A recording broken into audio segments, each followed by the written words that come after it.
எரேமியா தீர்க்கதரிசன புத்தகம் 33ஆம் அதிகாரத்தின் முதல் 3 வசனங்களை மறுபடியும் വാസിക്കുம்படியாக കേട്ടുകൊള്ളുகிறேன். ഇരമ്യാ പ്രവചനം 33ആം അധ്യായം 1 മുതൽ 3 വരെയുള്ളതായ വാക്യങ്ങൾ വീണ്ടും വായിക്കാം. ഇരമ്യാവ് കാവൽപ്പുരമുറ്റത്ത് അടയ്ക്കപ്പെട്ടിരിക്കുമ്പോൾ യഹോവയുടെ അരുളപ്പാട് 2ാം പ്രാവശ്യം അവനുണ്ടായതെന്തെന്നാൽ, അതിനെ അനുഷ്ഠിക്കുന്ന യഹോവ, അതിനെ നിവർത്തിപ്പാൻ നിർണയിക്കുന്ന യഹോവ, യഹോവ എന്ന നാമമുള്ളവൻ തന്നെ ഇപ്രകാരം അരുളി ചെയ്യുന്നു: എന്നെ വിളിച്ചപേക്ഷിക്കാം, ഞാൻ നിനക്ക് ഉത്തരമരുളും. നീ അറിയാത്ത മഹത്തായും അഗോചരമായുള്ള കാര്യങ്ങളെ ഞാൻ നിന്നെ അറിയിക്കും. எரேமியா இன்னும் காவற்சாலையின் முற்றத்திலே அடைக்கப்பட்டிருக்கையில் கர்த்தருடைய வார்த்தை 2ஆம் தரம் அவனுக்கு உண்டாகி, அவர் இதை செய்கிற கர்த்தருமாய், இதை திடப்படுத்தும்படிக்கு இதை உருவேற்படுத்துகிற கர்த்தருமாயிருக்கிற யெகோவா என்னும் நாமம் உள்ளவர் சொல்லுகிறது என்னவென்றால், என்னை நோக்கி கூப்பிடு, அப்பொழுது நான் உனக்கு உத்தரவு கொடுத்து நீ அறியாததும் உனக்கு எட்டாததுமான பெரிய காரியங்களை உனக்கு அறிவிப்பேன். கர்த்தருக்கு மகிமை உண்டாகட்டும். കർത്താവിന് മഹത്വം ഉണ്ടാകട്ടെ. நீ அறியாததும் உனக்கு எட்டாததுமான பெரிய காரியங்களை நான் உனக்கு அறிவிப்பேன். നീ അറിയാത്ത മഹത്തായും അഗോചരമായുമുള്ള കാര്യങ്ങളെ ഞാൻ നിന്നെ അറിയിക്കും. இந்த வார்த்தையின் அடிப்படையிலே கடந்த 2 நாட்களாக நாம் கர்த்தருடைய வார்த்தையை சிந்தித்து வந்தோம். ഈ തിരുവെഴുത്തിനെ ആധാരമാക്കി കഴിഞ്ഞ 2 രാത്രിയിലും നാം ദൈവവചനം ധ്യാനിച്ചു പോന്നു. நம்முடைய தேவன் பெரியவராக இருக்கிறார். നമ്മുടെ ദൈവം മഹാൻ, எல்லா தேவர்களை காட்டிலும் பெரியவர். സകല ദേവന്മാരെക്കാൾ വലിയ ദേവൻ. அவர் செய்வதும் பெரிய காரியமாய்த்தான் இருக்கும். താൻ പ്രവർത്തിക്കുന്നത് മഹാകാര്യങ്ങളായിരിക്കും. ஆண்டவர் மோசேயிடத்தில் ஒரு முறை சொன்னார், நான் உன்னோடு கூட இருந்து செய்யும் காரியங்கள் பயங்கரமா இருக்கும். കർത്താവ് ഒരിക്കൽ മോശയോട് പ്രകാരം അരുളി ചെയ്തു, ഞാൻ നിന്നോടുകൂടി ഇരുന്ന് നിന്നിൽ ചെയ്യുന്ന കാര്യങ്ങൾ ഭയങ്കരമായിരിക്കും. அருமையான தேவ பிள்ளைகளே, நம்முடைய வாழ்க்கையில் எத்தனையோ சந்தர்ப்பத்திலே பெரிய காரியங்களை நாம் அனுபவித்திருக்கிறோம். പ്രിയ ദൈവമക്കളെ, നമ്മുടെ ജീവിതത്തിൽ അനവധിയായ സന്ദർഭങ്ങളിൽ നാം എത്രയോ മഹാകാര്യങ്ങൾ അനുഭവിച്ചവരാണ്. இந்த கூட்டத்தின் முதலாம் நாளிலே உபதேச ரீதியிலே நாம் அனுபவித்த 3 காரியங்களை குறித்து படித்தோம். ഈ യോഗത്തിന്റെ 1ാം നാളിൽ ഉപദേശപ്രകാരമുള്ളതായ നാം അനുഭവിച്ച 3 കാര്യങ്ങൾ പറഞ്ഞുവല്ലോ. முதலாவது ரட்சிப்பு, ഒന്നാമതായി രക്ഷ, இரண்டாவது ஞானஸ்தானம், രണ്ടാമതായി സ്നാനം, மூன்றாவது பரிசுத்தாவின் அபிஷேகம், മൂന്നാമത് പരിശുദ്ധാത്മാഭിഷേകം. எகிப்திலே பெரிய காரியத்தை அவர் செய்தார். താൻ മിസ്രയീമിൽ വലിയ കാര്യം ചെയ്തു. அது ரட்சிப்பில் நாம் அனுபவித்த காரியம். അത് നാം രക്ഷയിൽ അനുഭവിച്ച കാര്യം. இரண்டாவது செங்கடலிலே கர்த்தர் அற்புதங்களை செய்தார். രണ്ടാമതായി ചെങ്കടൽ കരയിൽ കർത്താവ് അത്ഭുതം ചെയ്തു. அது ஞானஸ்தானத்திலே நாம் பெற்றுக்கொண்ட மகிமையான காரியம். അത് ജലസ്നാനത്തിലൂടെ നാം അനുഭവിച്ച മഹാകാര്യങ്ങൾ. மூன்றாவது கிரகிக்க கூடாத பெரிய காரியங்கள் 3 விதமான மழைகளை குறித்து படித்தோம். മൂന്നാമതായി ഗ്രഹിക്കുവാൻ കഴിയാത്ത വലിയ കാര്യങ്ങൾ 3 വിധമായ മഴയായി നമ്മൾ കണ്ടു. அது பரிசுத்தாவின் அபிஷேகத்தினால் நாம் பெற்றுக்கொண்ட அனுபவமாக இருக்கிறது. ഇത് പരിശുദ്ധാത്മാഭിഷേകത്തിലൂടെ നാം പ്രാപിച്ച അനുഭവങ്ങളാകുന്നു. நேற்றைய தினத்திலே சீனாய் மலையில் வெளிப்பட்ட காரியம் பெரிய காரியம் என்று உபாகமம் 4ஆம் அதிகாரத்தின் 32ஆம் வசனத்தை நாம் படித்தோம். ഇന്നലെ ആവർത്തന പുസ്തകം 4ആം അധ്യായം 32ആം വാക്യത്തിൽ നിന്ന് സീനായി പർവ്വതത്തിൽ വെളിപ്പെട്ടത് ഒരു മഹാകാര്യം എന്ന് നമ്മൾ വായിച്ചു. கர்த்தருக்கு மகிமை உண்டாகட்டும். കർത്താവിന് മഹത്വം ഉണ്ടാകട്ടെ. தேவன் தன்னுடைய ஜனத்தின் மத்தியிலே எழுந்தள்ளினார். ദൈവം തന്റെ ജനത്തിന്റെ നടുവിൽ എഴുന്നള്ളി. அந்த தேவ சமூகத்தில் 7 காரியங்கள் இருந்ததாக நாம் படித்தோம். ആ ദൈവസന്നിധിയിൽ 7 കാര്യങ്ങൾ ഉണ്ടായിരുന്നതായി നമ്മൾ പഠിച്ചു. முதலாவது இடிமுழக்கம். ഒന്നാമതായി ഇടിമുഴക്കം. அது தேவனுடைய வல்லமையை காண்பிக்கிறது. അത് ദൈവശക്തിയെ കാണിക്കുന്നു. இரண்டாவது மின்னல்கள். രണ്ടാമതായി മിന്നലുകൾ. அது ஆவிக்குரிய வரங்கள் பிரகாசிக்கிறதை காண்பிக்கிறது. ആത്മിക വരങ്ങൾ പ്രകാശിക്കുന്നതിനെ കാണിക്കുന്നു. மூன்றாவது கார்மேகம். മൂന്നാമതായി കാർമേഘം. தெய்வீகமான எல்லா ஆசீர்வாதங்களையும் அது காண்பிக்கிறது. ദൈവികമായ അനുഗ്രഹങ്ങളെല്ലാം അത് കാണിക്കുന്നു. கர்த்தருக்கு மகிமை உண்டாகட்டும். കർത്താവിന് മഹത്വം ഉണ്ടാകട്ടെ. அடுத்ததாக ஒரு பலத்த எக்கால சத்தம். അടുത്തതായി ശക്തിയായ ഒരു കാഹളത്തിന്റെ മുഴക്കം. தேவன் தன்னுடைய சபையை எச்சரிப்பதை காண்பிக்கிறது. കർത്താവ് തന്റെ സഭയ്ക്ക് മുന്നറിയിപ്പ് കൊടുക്കുന്നതിനെ കാണിക്കുന്നു. கர்த்தருடைய வருகை குறித்துதான வெளிப்படுத்தலும் அதிலே அடங்கி இருக்கிறது. കർത്താവിന്റെ വരവിനെ കുറിച്ചുള്ള വെളിപ്പാടുകളും അതിൽ അടങ്ങിയിട്ടുണ്ട്. அடுத்ததாக சீனாய் மலையில் வெளிப்பட்டது பெரிய அக்கினி. അടുത്തതായിട്ട് സീനായി പർവ്വതത്തിൽ വെളിപ്പെട്ടത് ഒരു മഹത്തായ തീ. அக்கினி சுத்திகரிப்பை காண்பிக்கிறது. തീ ശുദ്ധീകരണത്തെ കാണിക്കുന്നു. ദൈവസമൂഹത്തിൽ കൂടി വരുന്ന ജനങ്ങളെ കർത്തർ ശുദ്ധീകരിച്ച് പരിശുദ്ധമാക്കുകയാണ്. ദൈവാസന്നിധിയിൽ കൂടി വരുന്ന ജനത്തെ കർത്താവ് ശുദ്ധീകരിക്കുകയും വിശുദ്ധീകരിക്കുകയും. പുകൈക്കാട് അഗ്നിയോട് കൂടെ ഒരു പുകൈക്കാടാக അത് കാണപ്പെട്ടது. അടുത്തതായി തീയോടുകൂടെ ഉണ്ടാകുന്ന പുകയെ കാണിക്കുന്നു. இந்த புகைக்காடு தேவனுடைய மகிமையை காண்பிக்கிறது. ഈ പുക ദൈവ തേജസ്സിനെ കാണിക്കുന്നു. இந்த மகிமை தேவனுடைய சபையை பாதுகாக்கக்கூடியதாக இருக்கிறது. ഈ തേജസ് ദൈവസഭയെ സംരക്ഷിക്കുന്നത്. கடைசியாக பூமி முழுவதும் மலை முழுவதும் அதிர்ந்ததாக படிக்கிறோம். അടുത്തതായി ആ പർവ്വതം മുഴുവൻ കുലുങ്ങി എന്ന് കാണാം. தேவன் சபையிலே உலாவும் பொழுது ஒரு அதிர்வு உண்டாகிறது. ദൈവം സഭയിൽ നടകൊള്ളുമ്പോൾ ഒരു കുലുക്കമുണ്ടാകുന്നു. கர்த்தருக்கு மகிமை உண்டாகட்டும். കർത്താവിന് മഹത്വം ഉണ്ടാകട്ടെ. தேவன் இன்றைக்கும் சபையின் மத்தியிலே உலாவிக் கொண்டே இருக்கிறார். കർത്താവ് ഇന്നും സഭയുടെ നടുവിൽ നടകൊള്ളുന്നു. பவுலும் சீலாவும் சிறைசாலையில் அடைப்பட்டிருந்த பொழுது പൗലോസും ശീലാസും കാരാഗൃഹത്തിൽ അടയ്ക്കപ്പെട്ടു. இந்த பூமி அதிர்ச்சி உண்டாயிற்று. അവിടെ ഒരു വലിയ ഭൂമി കുലുക്കമുണ്ടായി. அவர்களுக்கு வாசல் திறக்கப்பட்டது. അവരുടെ മുൻപാകെ വാതിലുകൾ തുറന്നു. கைகளிலே இருக்கிறதான எல்லா கட்டுகளும் அகன்று போய்விட்டது. അവരുടെ കയ്യിലുള്ളതായ എല്ലാ കെട്ടുകളും അഴിഞ്ഞു. ஆம், தேவன் கிரியை செய்யும் பொழுது பெரிய விடுதலை உண்டாகும். കർത്താവ് പ്രവർത്തിക്കുമ്പോൾ ഒരു വലിയ വിടുതൽ ഉണ്ടാകും. இதெல்லாம் நேற்றைய தினத்தில் நாம் படித்த விஷயங்கள். ഇതൊക്കെ നാം ഇന്നലെ പഠിച്ച കാര്യങ്ങൾ. இன்றைக்கு வேறொரு பெரிய காரியத்தை படிப்போம். ഇന്നലെ നമുക്ക് മറ്റൊരു മഹത്തായ കാര്യം പഠിക്കാം. 126 சங்கீதம் 126 സങ്കീർത്തനം முதல் 3 வசனங்கள் 1 മുതൽ 3 വരെയുള്ള വാക്യങ്ങൾ. യഹോവ സിയോന്റെ പ്രവാസികളെ മടക്കി വരുത്തിയപ്പോൾ ഞങ്ങൾ സ്വപ്നം കാണുന്നവരെ പോലെ ആയിരുന്നു. അന്ന് ഞങ്ങളുടെ വായിൽ ചിരിയും ഞങ്ങളുടെ നാവിന്മേൽ ആർപ്പും നിറഞ്ഞിരുന്നു. യഹോവ അവരിൽ വൻകാര്യങ്ങളെ ചെയ്തിരിക്കുന്നു എന്ന് ജാതികളുടെ ഇടയിൽ അന്ന് പറഞ്ഞു. യഹോവ ഞങ്ങളിൽ വൻകാര്യങ്ങളെ ചെയ്തിരിക്കുന്നു, അതുകൊണ്ട് ഞങ്ങൾ സന്തോഷിക്കുന്നു. சீயோனின் சிறையிருப்பை கர்த்தர் திருப்பும் போது சொப்பனம் காண்கிறவர்கள் போல் இருந்தோம். அப்பொழுது நம்முடைய வாய் நகைப்பினாலும் நம்முடைய நாவு ஆனந்த சத்தத்தினாலும் நிறைந்திருந்தது. அப்பொழுது கர்த்தர் இவர்களுக்கு பெரிய காரியங்களை செய்தார் என்று புறஜாதிகளுக்குள்ளே சொல்லிக் கொண்டார்கள். கர்த்தர் நமக்கு பெரிய காரியங்களை செய்தார், இது நிமித்தம் நாம் மகிழ்ந்திருக்கிறோம். இந்த வசனத்திலே கர்த்தர் பெரிய காரியத்தை செய்தார் என்று எழுதப்பட்டிருக்கிறார். യഹോവ വൻകാര്യങ്ങൾ ചെയ്തു എന്ന് ഈ തിരുവെഴുത്ത് പറയുന്നു. ഇത് സിയോനിൻ சிறையிருப்பை திருப்புதலை குறித்து காண்பார். ഇത് സിയോന്റെ പ്രവാസത്തിൽ നിന്നുള്ള മടക്കി വരുത്തലിനെ കാണിക്കുന്നു. இஸ்ரவேலரை பொறுத்தமட்டிலே 3 விதமான சிறையிருப்பு அவர்களுக்கு இருந்தது. ഇസ്രായേലിനെ സംബന്ധിച്ചിടത്തോളം 3 വിധമായ പ്രവാസം അവർക്കുണ്ടായിരുന്നു. ஒன்று, அவர்கள் எகிப்திலே சிறைப்பட்டிருந்தது. ഒന്ന്, അവർ മിസ്രയീമിൽ അടിമകളായിരുന്നു. இரண்டாவது, அசீரியாவிலே அவர்கள் கொஞ்ச நாள் சிறைகளாக இருந்தார். രണ്ടാമതായി അശൂരിൽ അല്പകാലം പ്രവാസികളായിരുന്നു. மூன்றாவது சிறையிருப்பு தான் பாபிலோனின் சிறையிருப்பு. മൂന്നാമത്തെ പ്രവാസമാണ് ബാബേൽ പ്രവാസം. முதல் சிறையிருப்பு பாவத்திலும் உலகத்தின் ஆசபாசங்களிலும் ஒரு மனுஷன் அடிமைப்பட்டிருக்கிறதை காண்பிக்கிறது. ഒന്നാമത്തെ പ്രവാസം എന്നത് ഒരു മനുഷ്യൻ പാപത്തിലും ലോകത്തിന്റെ രാഗമോഹങ്ങളിലും അടിമപ്പെട്ടിരിക്കുന്നതിനെ കാണിക്കുന്നു. இரண்டாவது சிறையிருப்பு മനുഷ്യനുക്കുള്ള இருக்கிற പെരുമ നിമിത്തമായി ഉണ്ടാകുന്ന സിറയിരിപ്പ്. രണ്ടാമത്തെ പ്രവാസം മനുഷ്യനിലുള്ളതായ ഗർവം നിമിത്തം വരുന്നതായ പ്രവാസം. അതാണ് അസീരിയാവിനാൽ ഉണ്ടാകുന്ന സിറയിരിപ്പ്. അതാണ് അശൂർ നിമിത്തം ഉണ്ടാകുന്ന പ്രവാസം. മൂന്നാമത്തെ സിറയിരിപ്പോ അധികமாக പേസക്കൂടിയ ഒന്നാக இருக்கிறது. മൂന്നാമത്തെ പ്രവാസം എന്നത് അധികമായി പറയേണ്ടതായ ഒന്നാകുന്നു. அதுதான் பாபிலோனின் சிறையிருப்பு. അതാണ് ബാബേൽ പ്രവാസം. கர்த்தருக்கு மகிமை உண்டாகட்டும். കർത്താവിന് മഹത്വം ഉണ്ടാകട്ടെ. அருமையான தேவனுடைய பிள்ளைகளே, പ്രിയ ദൈവമക്കളെ, இந்த இடத்திலே சீயோனின் சிறையிருப்பு என்று நாம் படிக்கிறோம். ഈ ഭാഗത്ത് സിയോന്റെ പ്രവാസം എന്നാണ് നമ്മൾ വായിച്ചത്. 14 சங்கீதத்தின் 7 வசனத்தை படிக்கும் பொழுது 14 സങ്കീർത്തനം 7 വാക്യം വായിച്ചാൽ இது 53:6 கூட எழுதப்பட்டிருக்கிறது. 53 സങ്കീർത്തനം 6 വാക്യത്തിലും ഇത് ആവർത്തിച്ചിട്ടുണ്ട്. ஜனத்தின் சிறையிருப்பு என்று நாம் அங்கே படிக்கிறோம். എന്റെ ജനത്തിന്റെ പ്രവാസം എന്ന് അവിടെ കാണാം. கர்த்தருடைய ஜனங்கள் சிறைப்பட்டு போயிருக்கிறதை அது காண்பிக்கிறது. ദൈവജനം പ്രവാസത്തിലായിരിക്കുന്നത് അവിടെ കാണാം. 85 சங்கீதத்தின் 1 வசனத்திலே 85 സങ്കീർത്തനം 1 വാക്യം அது யாக்கோபின் சிறையிருப்பு என்று எழுதப்பட்டிருக்கிறதை நீங்கள் பார்க்கலாம். അത് യാക്കോബിന്റെ പ്രവാസസ്ഥിതി എന്ന് കാണാം.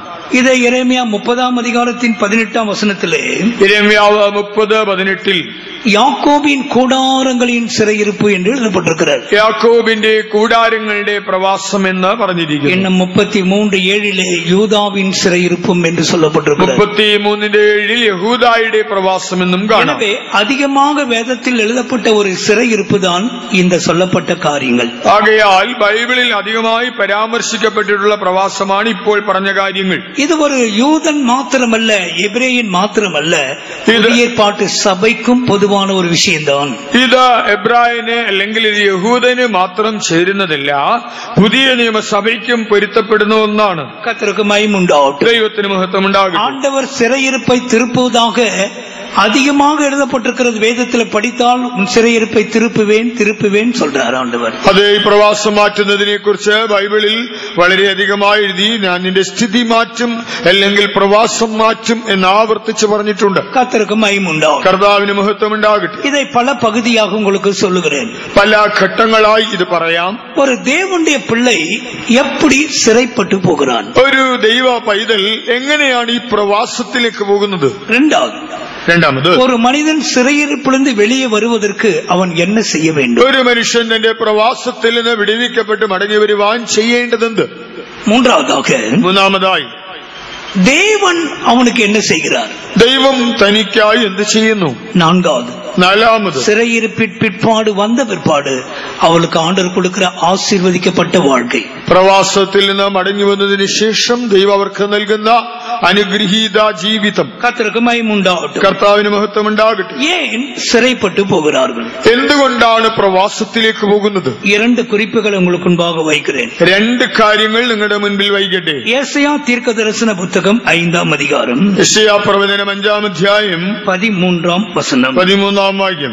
അങ്ങനെ എന്റെ ജനം അറിവില്ലായ്കയാൽ പ്രവാസത്തിലേക്ക് പോകുന്നു, അവരെ മാന്യന്മാർ പട്ടിണി കിടക്കുന്നു, അവരെ ജനസമൂഹം ദാഹത്താൽ വരണ്ടു പോകുന്നു. என் ஜனங்கள் அறிவில்லாமையினால் சிறைப்பட்டு போகிறார்கள், அவர்களில் கனமுள்ளவர்கள் பட்டினியினால் தொய்ந்து போகிறார்கள். ஓசியா 4:6 கூட படியுங்கள். ഹോശേയ 4:6.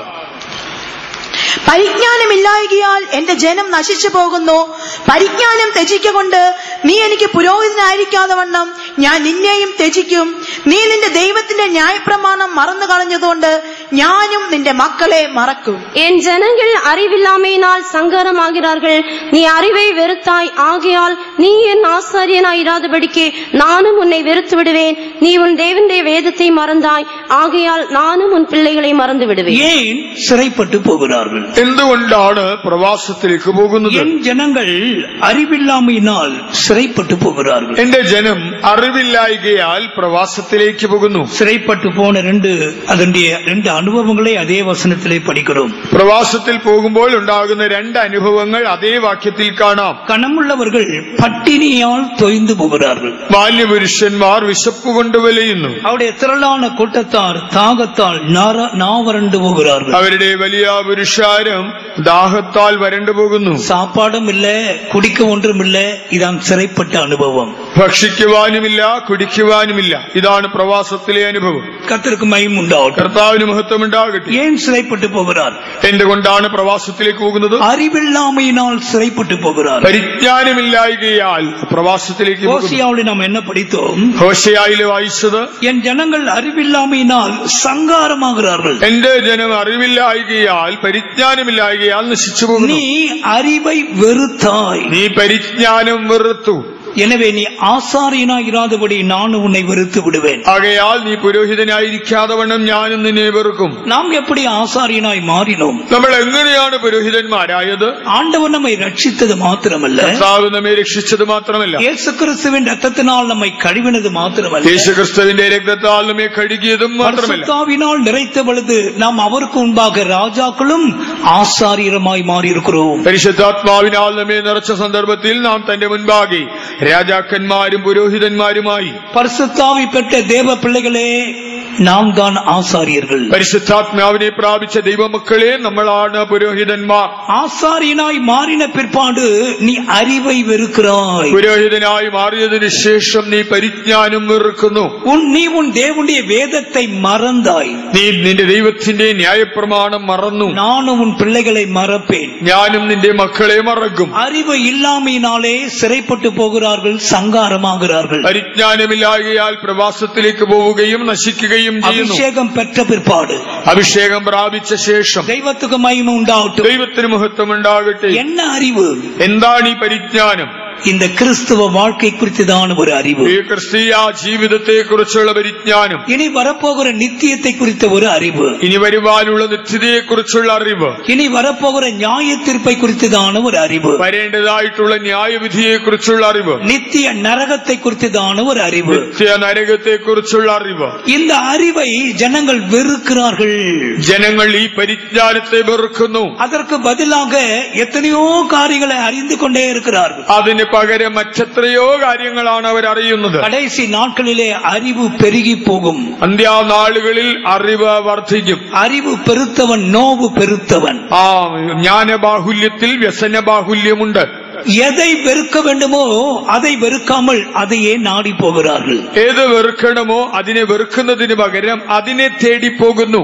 அதிகமாக பணத்தை செலவழித்து அதை தான் நம்முடைய பிள்ளைகளுக்கு படிக்க வைக்கிறோம். അധിക പണം ചെലവഴിച്ച് നമ്മുടെ കുഞ്ഞുങ്ങളെ നാം ഈ കാര്യങ്ങൾ തന്നെ പഠിപ്പിക്കുന്നു. ஆண்டவர் சொல்லுகிறார், நீ என் வேதத்தை மறந்தாய். കർത്താവ് ഇങ്ങനെയാണ് പറയുന്നത്, നീ എന്റെ ന്യായപ്രമാണം മറന്നു. ஒரு காலத்தில் என் வேதத்தை நீ நேசித்தாய். ഒരു നാളിൽ നീ ദൈവവചനത്തെ സ്നേഹിച്ചു. ஆனால் இன்றைக்கு நீ ஏன் அதை வெறுக்கிறாய்? എന്നാൽ ഇന്ന് എന്തുകൊണ്ടാണ് നീ അത് വെറുക്കുന്നത്? ஆண்டவர் சொல்லுகிறார், என் வேதத்தின் மகத்துவத்தை நான் அவளுக்கு எழுதி கொடுத்தேன். കർത്താവ് ഇങ്ങനെയാണ് പറയുന്നത്, എന്റെ ന്യായപ്രമാണത്തിന്റെ മഹത്വം ഞാൻ അവർക്ക് എഴുതി കൊടുത്തു. அவர்களோ அதை அந்நிய காரியமாக எண்ணுகிறார்கள். അവർ അതിനെ ഒരു അല്പകാര്യമായി കരുതുന്നു. அதுதான் சிறையிருப்பின் முதலாவது காரணம். അതാണ് ഈ പ്രവാസത്തിന്റെ പ്രഥമ കാരണം. நீ என் வேதத்தை மறந்தாய். നീ എന്റെ പ്രമാണത്തെ മറന്നു. என் உபதேசத்தை மறந்து போனாய். എന്റെ ഉപദേശത്തെ നീ മറന്നുപോയി. அறிவை வெறுத்தாய். പരിജ്ഞാനം വെറുത്തു. எல்லாவற்றையும் அறிய உனக்கு ஆவல் இருக்கிறது. എല്ലാം അറിയുവാനുള്ളതായ ആകാംക്ഷയുണ്ട്. ஆனால் என்னை நீ அறியாமல் போகிறாய். എന്നാൽ നീ എന്നെ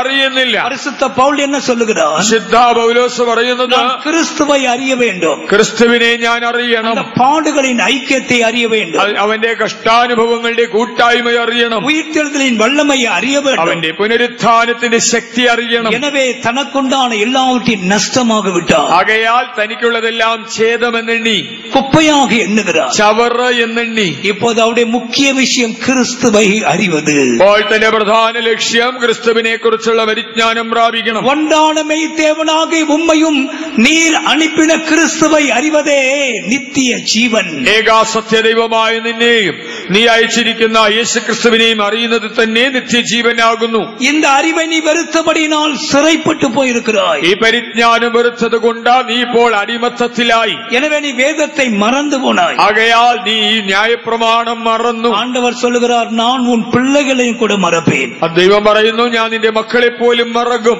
எனவே தெய்வத்தை குறித்துதான் அறிவு எவ்வளவு நமக்கு தேவை. അങ്ങനെയെങ്കിൽ ദൈവത്തെക്കുറിച്ചുള്ള പരിജ്ഞാനം നമുക്ക് എത്രമാത്രം അനിവാര്യം. இது சிறையிருப்பின் முதலாவது பகுதியாக இருக்கிறது. ഇത് പ്രവാസത്തിന്റെ ഒന്നാം ഘട്ടം. രണ്ടാമതായി முதலாவது ராஜாக்கள் 8ஆம் அதிகாரத்திலே 1 രാജാക്കന്മാർ 8ആം അധ്യായം 47ஆம் வசனம் 47ஆம் വാക്യം.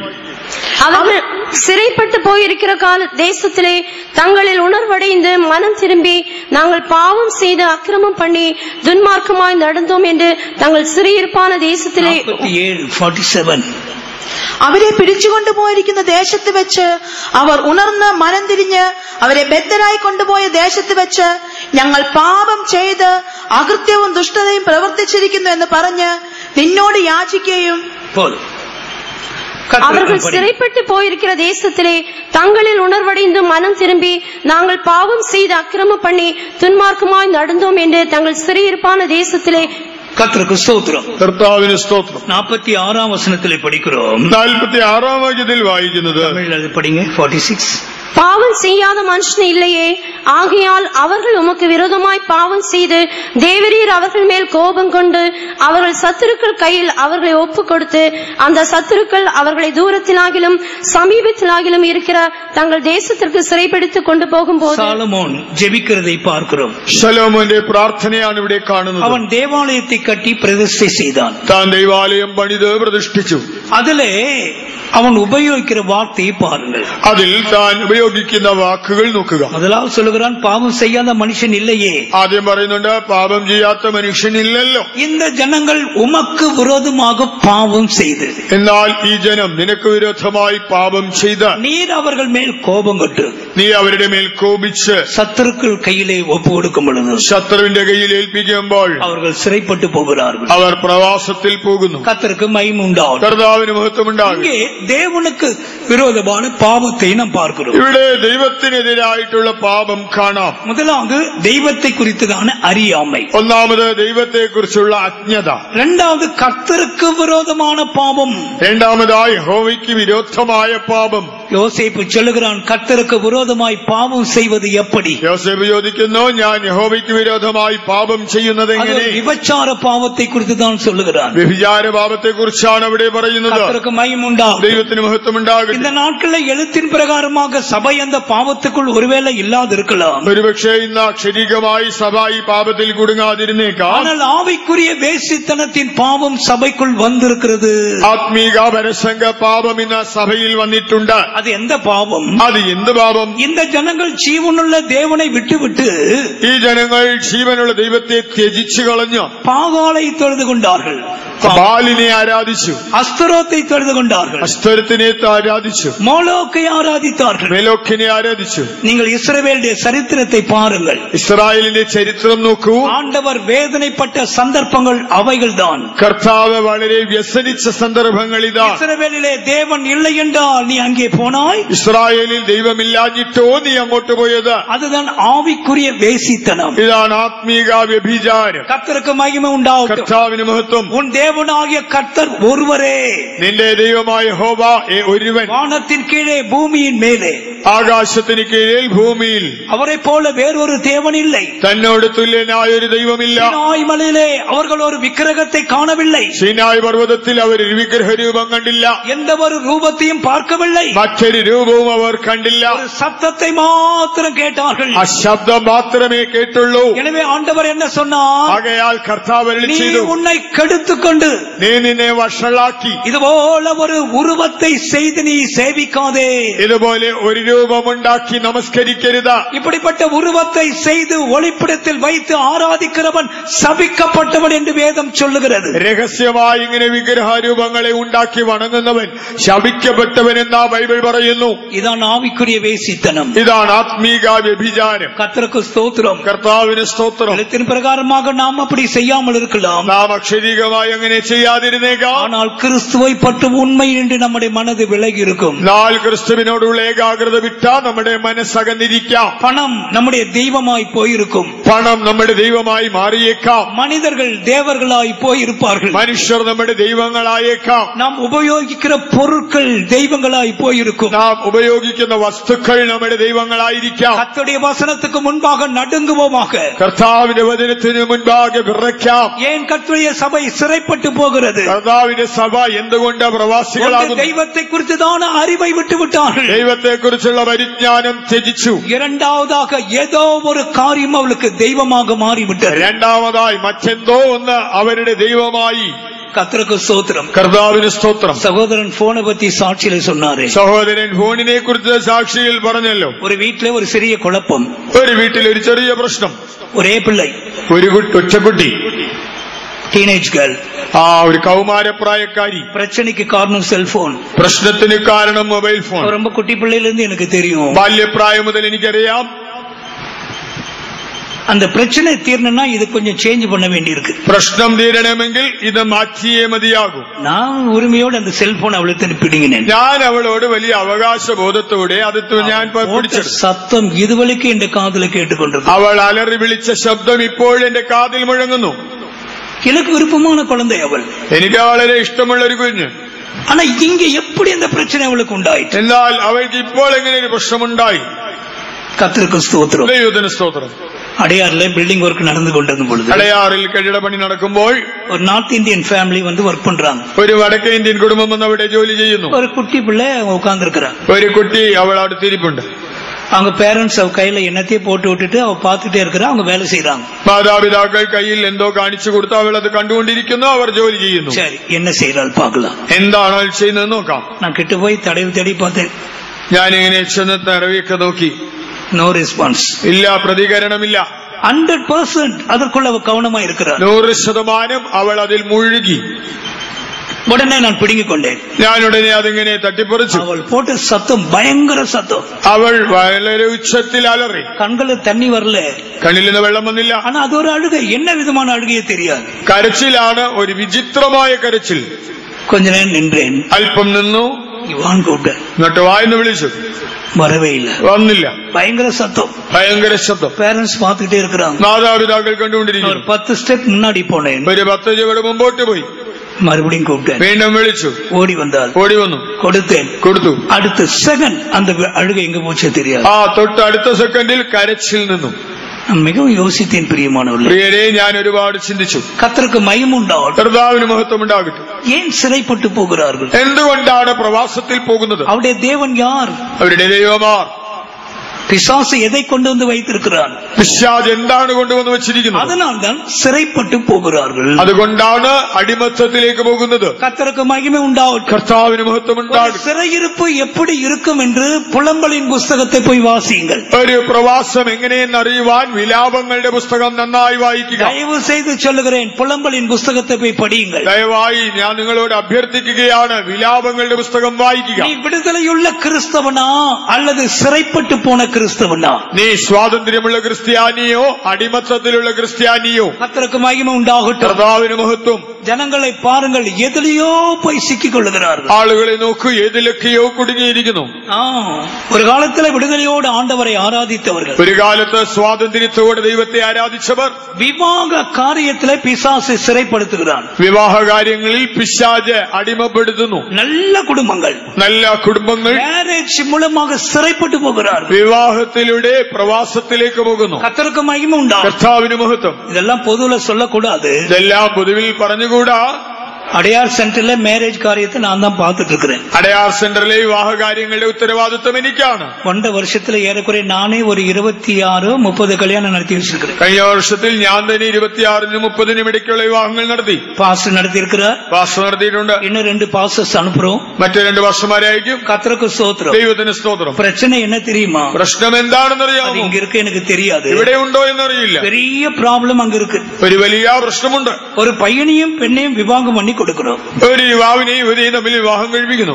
ஒரு தெய்வீக ஒழுங்கு இருக்கிறது. ഒരു ദൈവിക ക്രമമുണ്ട്. அவர்கள் சேர்ந்து வாழ வேண்டும். അവർ ചേർന്ന് ജീവിക്കണം. பிள்ளைகளை பெற்றெடுக்க வேண்டும். മക്കളെ ജനിപ്പിക്കണം. கர்த்தருடைய சபையிலே விசுவாசிகளாயிருந்து நல்ல வாழ்க்கையிலே முன்னேறி போகும். ദൈവാസഭയിലെ വിശ്വാസികളായിരുന്ന ജീവിതം നല്ല രീതിയിൽ കൊണ്ടുപോകണം. கர்த்தருக்கு ஸ்தோத்திரம். ദൈവത്തിന് സ്തോത്രം. என்ன மாடர்னா என்ன நடக்கிறது? എന്നാൽ ഇപ്പോൾ ആധുനികമായി നടക്കുന്നത്, நாங்கள் விவாகம் பண்ணுவோம், ഞാൻ വിവാഹം നടത്തും, சேர்ந்து வாழ மாட்டோம்.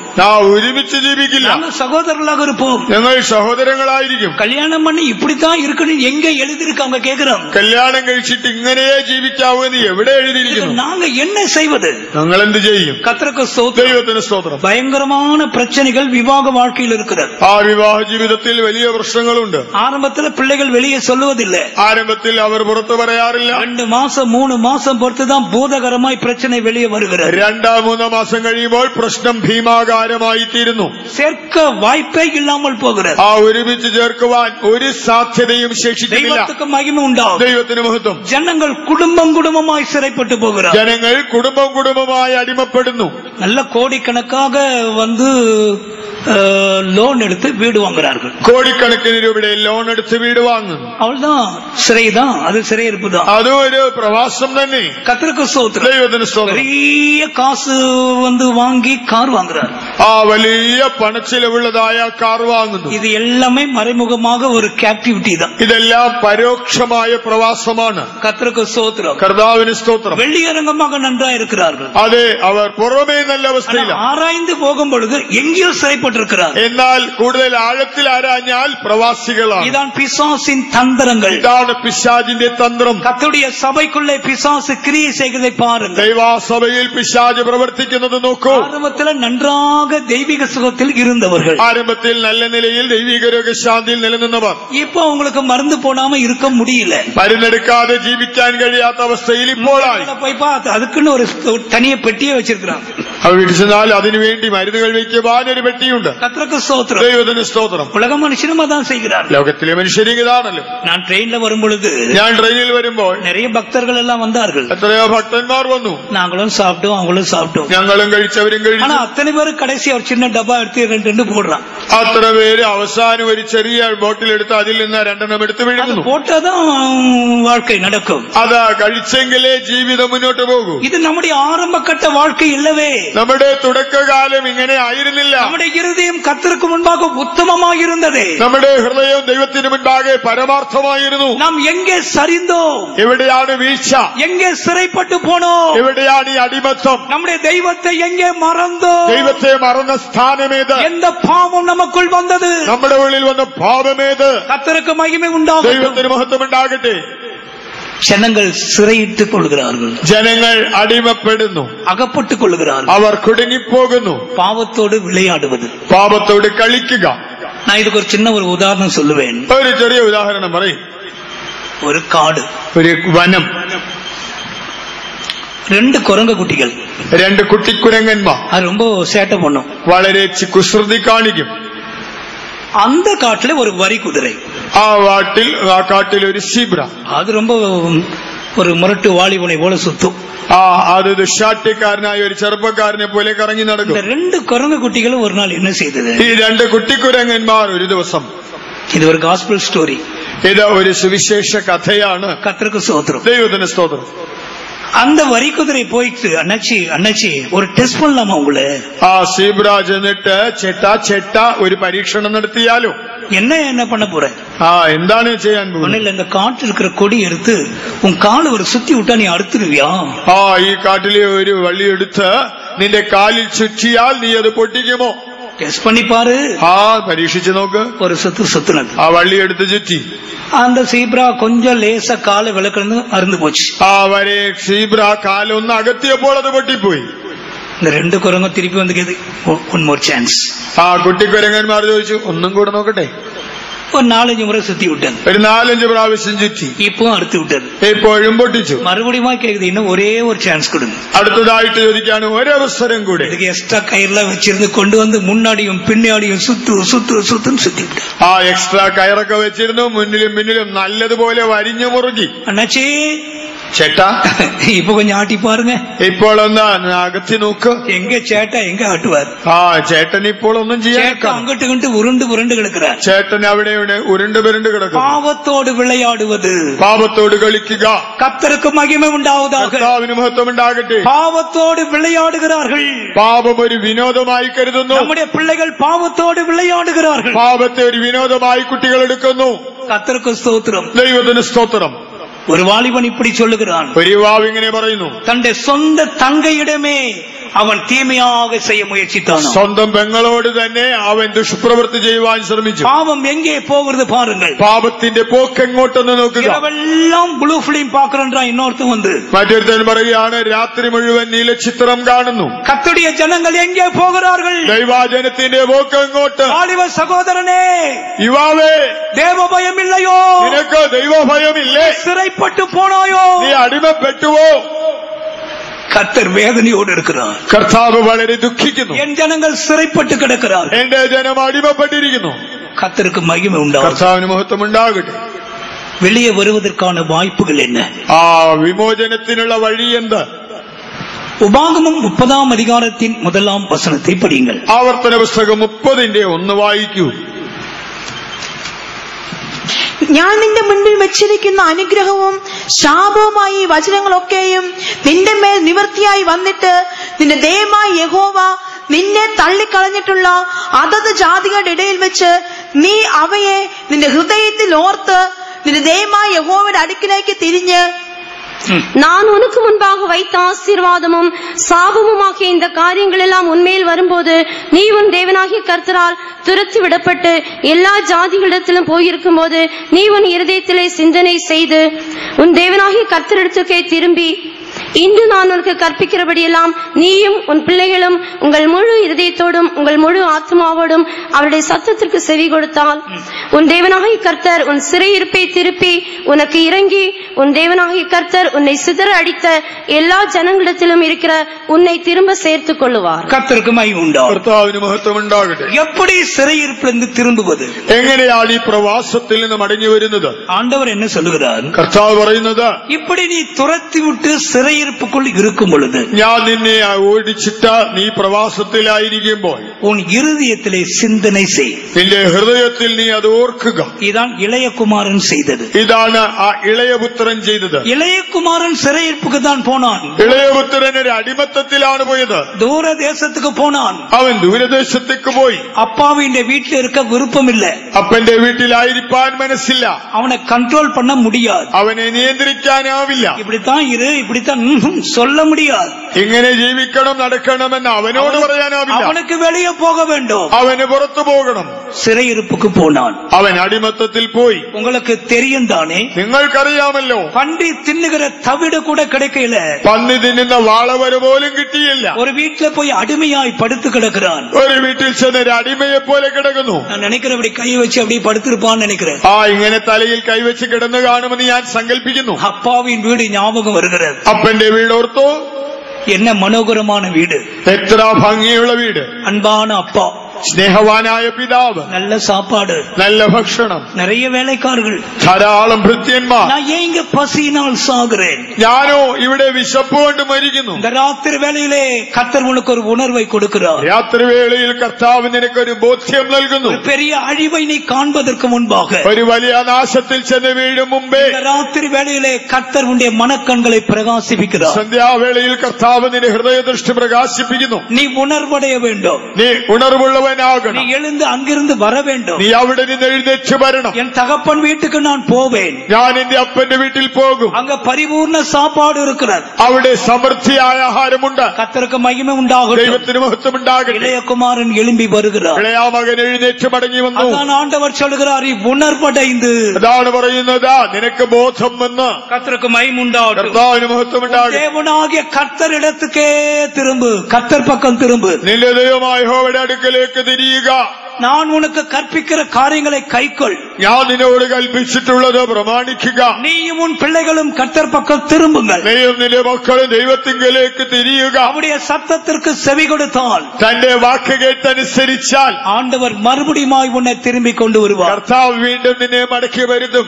உன்னுடையவர்கள் வானத்தின் கடையாந்திரம் மட்டும் இருந்தாலும், നിനക്കുള്ളവർ ഭൂമിയുടെ ആകാശത്തിന്റെ അറുതി വരെ പോയാലും கர்த்தர் உன்னை கூட்டிக் கொண்டு வருவார். കർത്താവ് നിന്നെ കൂട്ടിച്ചേർക്കും. ஆண்டவர் உன்னிடத்திலிருந்து எதிர்பார்க்கிற காரியம் என்ன? കർത്താവ് എന്താണ് നിന്നിൽ പ്രതീക്ഷിക്കുന്നത്?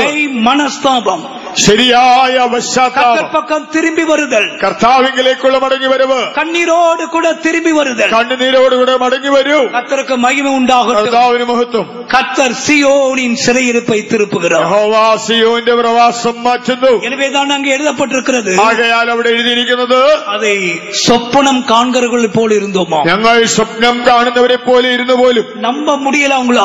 അവർക്ക് വിശ്വസിക്കാനാകുന്നില്ല. கர்த்தருக்கு மகிமை உண்டாகட்டும். കർത്താവിന് മഹത്വം. நிச்சயமாக அது நடக்கும். തീർച്ചയായും ഇത് സംഭവിക്കും. கர்த்தருடைய சபையின் சிறையிருப்பு மாறும். ദൈവസഭയുടെ പ്രവാസം മാറും. ஜனங்கள் மறுபடியுமாய் திரும்பி வருவார். ജനങ്ങൾ വീണ്ടും മടങ്ങി വരും. தெய்வத்தை ஆராதிப்பார்கள். ദൈവത്തെ ആരാധിക്കും. ஒரு எழுப்புதல் உண்டாகும். ഒരു ഉണർവുണ്ടാകും. கர்த்தருக்கு மகிமை உண்டாகும். ദൈവത്തിന് മഹത്വം ഉണ്ടാകട്ടെ. ஆண்டவர் எப்படி சிறையிருப்பை திருப்புகிறார்? കർത്താവ് എങ്ങനെയാണ് ഈ പ്രവാസം മാറ്റുന്നത്? യേശയ്യാ 61 அதிகாரம் 1 வசனத்திலே, യെശയ്യാവ് 61:1 கர்த்தருடைய தேவனுடைய ஆவியானவர் என் மேல் இருக்கிறார். യഹോവയുടെ ആത്മാവ് എന്റെ മേലുണ്ട്. படிங்கள். എളിയവരോട് സദവർത്തമാനം ഘോഷിപ്പാൻ യഹോവ എന്നെ അഭിഷേകം ചെയ്തിരിക്കൊണ്ട് യഹോവയായ കർത്താവിന്റെ ആത്മാവ് എന്റെ മേൽ ഇരിക്കുന്നു. கர்த்தராகிய தேவனுடைய ஆவியானவர் என்மேல் இருக்கிறார். சிறுமைப்பட்டவர்களுக்கு சுவிசேஷத்தை அறிவிக்க கர்த்தரின் அபிஷேகம் பண்ணினார்.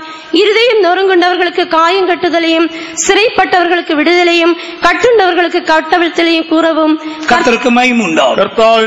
கர்த்தராகிய தேவனுடைய ஆவியானவர் என் மேல் இருக்கிறார். യഹോവയായ കർത്താവിന്റെ ആത്മാവിന്റെ മേലിരിക്കുന്നു. അതിന്റെ ആശീർവാദം ഒന്നുதான் சிறைப்பட்டவர்களுக்கு விடுதலை. അതിലെ അനുഗ്രഹങ്ങളിൽ ഒന്നാണ് ബദ്ധന്മാരായ പ്രവാസികൾക്ക് വിടുതൽ. எனவேதான் ஒரு எழுப்புதல் சபையில் உண்டாகும். ആകയാൽ സഭയിൽ ഒരു ഉണർവ് വരും. பரிசுத்தாவின் வல்லமை சபைக்குள் வரும். പരിശുദ്ധാത്മാവിന്റെ ശക്തി സഭയ്ക്കുള്ളിൽ വരും. அன்னைக்கு யாரும் பாட்டு பாடி கைகளை தட்டுன்னு சொல்ல வேண்டிய அவசியமே இல்லை. അന്നാരും പാട്ട് പാടിയിട്ട് കൈകളടിക്കണമെന്ന ഉത്സാഹിപ്പിക്കേണ്ട. ஜனங்கள் வந்து உட்கார்ந்து ஆவில நிரம்புவார்கள். ജനങ്ങൾ വന്നിരുന്നാൽ ഉടൻ ആത്മാവിൽ നിറയും. இன்றைக்கு கூட கர்த்தர் உண்மையுள்ளவராய் இருக்கிறார். ഇന്ന് നമ്മുടെ ദൈവം വിശ്വസ്തനാകുന്നു. ஏதோ ஒரு காரியத்தில் நீ சிறைப்பட்டு போயிருந்தால், ഏതെങ്കിലും ഒരു കാര്യത്തിൽ അടിമപ്പെട്ടിരുന്നാൽ இந்த വചനத்தை കേട്ടുകൊണ്ടേ வா. വചനം കേട്ടുകൊണ്ടേയിരിക്കുക. கடைசியில் உனக்கு நேரம் கொடுக்கப்படும். ഒടുവിൽ നിനക്ക് ഒരു അല്പസമയം തരും. ஒரு உண்மையான மனம் திரும்புதலோடு, ഒരു യഥാർത്ഥ പശ്ചാത്താപത്തോടെ கர்த்தருக்கு முன்பாக தாழ பணிந்து, ദൈവം മുൻപാകെ സാഷ്ടാംഗം പ്രണമിച്ച് அபிஷேகத்தை புதுப்பித்துக் கொண்டால், നിന്റെ അഭിഷേകത്തെ പുതുക്കിയാൽ, நீ பெற்ற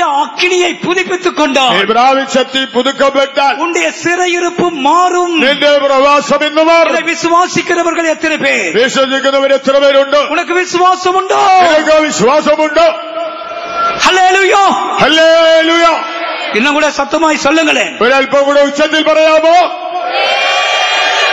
ஆதியிலே இந்த அனுபவம் உனக்கு இருந்தது. ആരംഭകാലത്ത് നിനക്ക് ഈ അനുഭവം ഉണ്ടായി. மனசாட்சியை சோதித்து பார். നിന്റെ മനസ്സാക്ഷി ആരാഞ്ഞു നോക്ക്. உன்னுடைய பிரச்சனைகளை நீ எப்படி ஜெயித்தாய்? നിന്റെ പ്രശ്നങ്ങളെ നീ എങ്ങനെ ജയിച്ചിരുന്നു? உனக்கு போராட்டம் வரும் பொழுது നിനക്ക് പോരാട്ടം വരുമ്പോൾ முழங்காலில் நிற்கவில்லையோ? മുഴങ്കാലിൽ നിന്നിട്ടില്ലേ? கண்ணீர் விடவில்லையோ? കണ്ണുനീർ ഒഴുക്കിയിട്ടില്ലേ? உறக்க சத்தத்தோடு அந்நிய பாஷை பேசவில்லையோ? ഉച്ചത്തിൽ അന്യഭാഷ പറഞ്ഞിട്ടില്ലേ?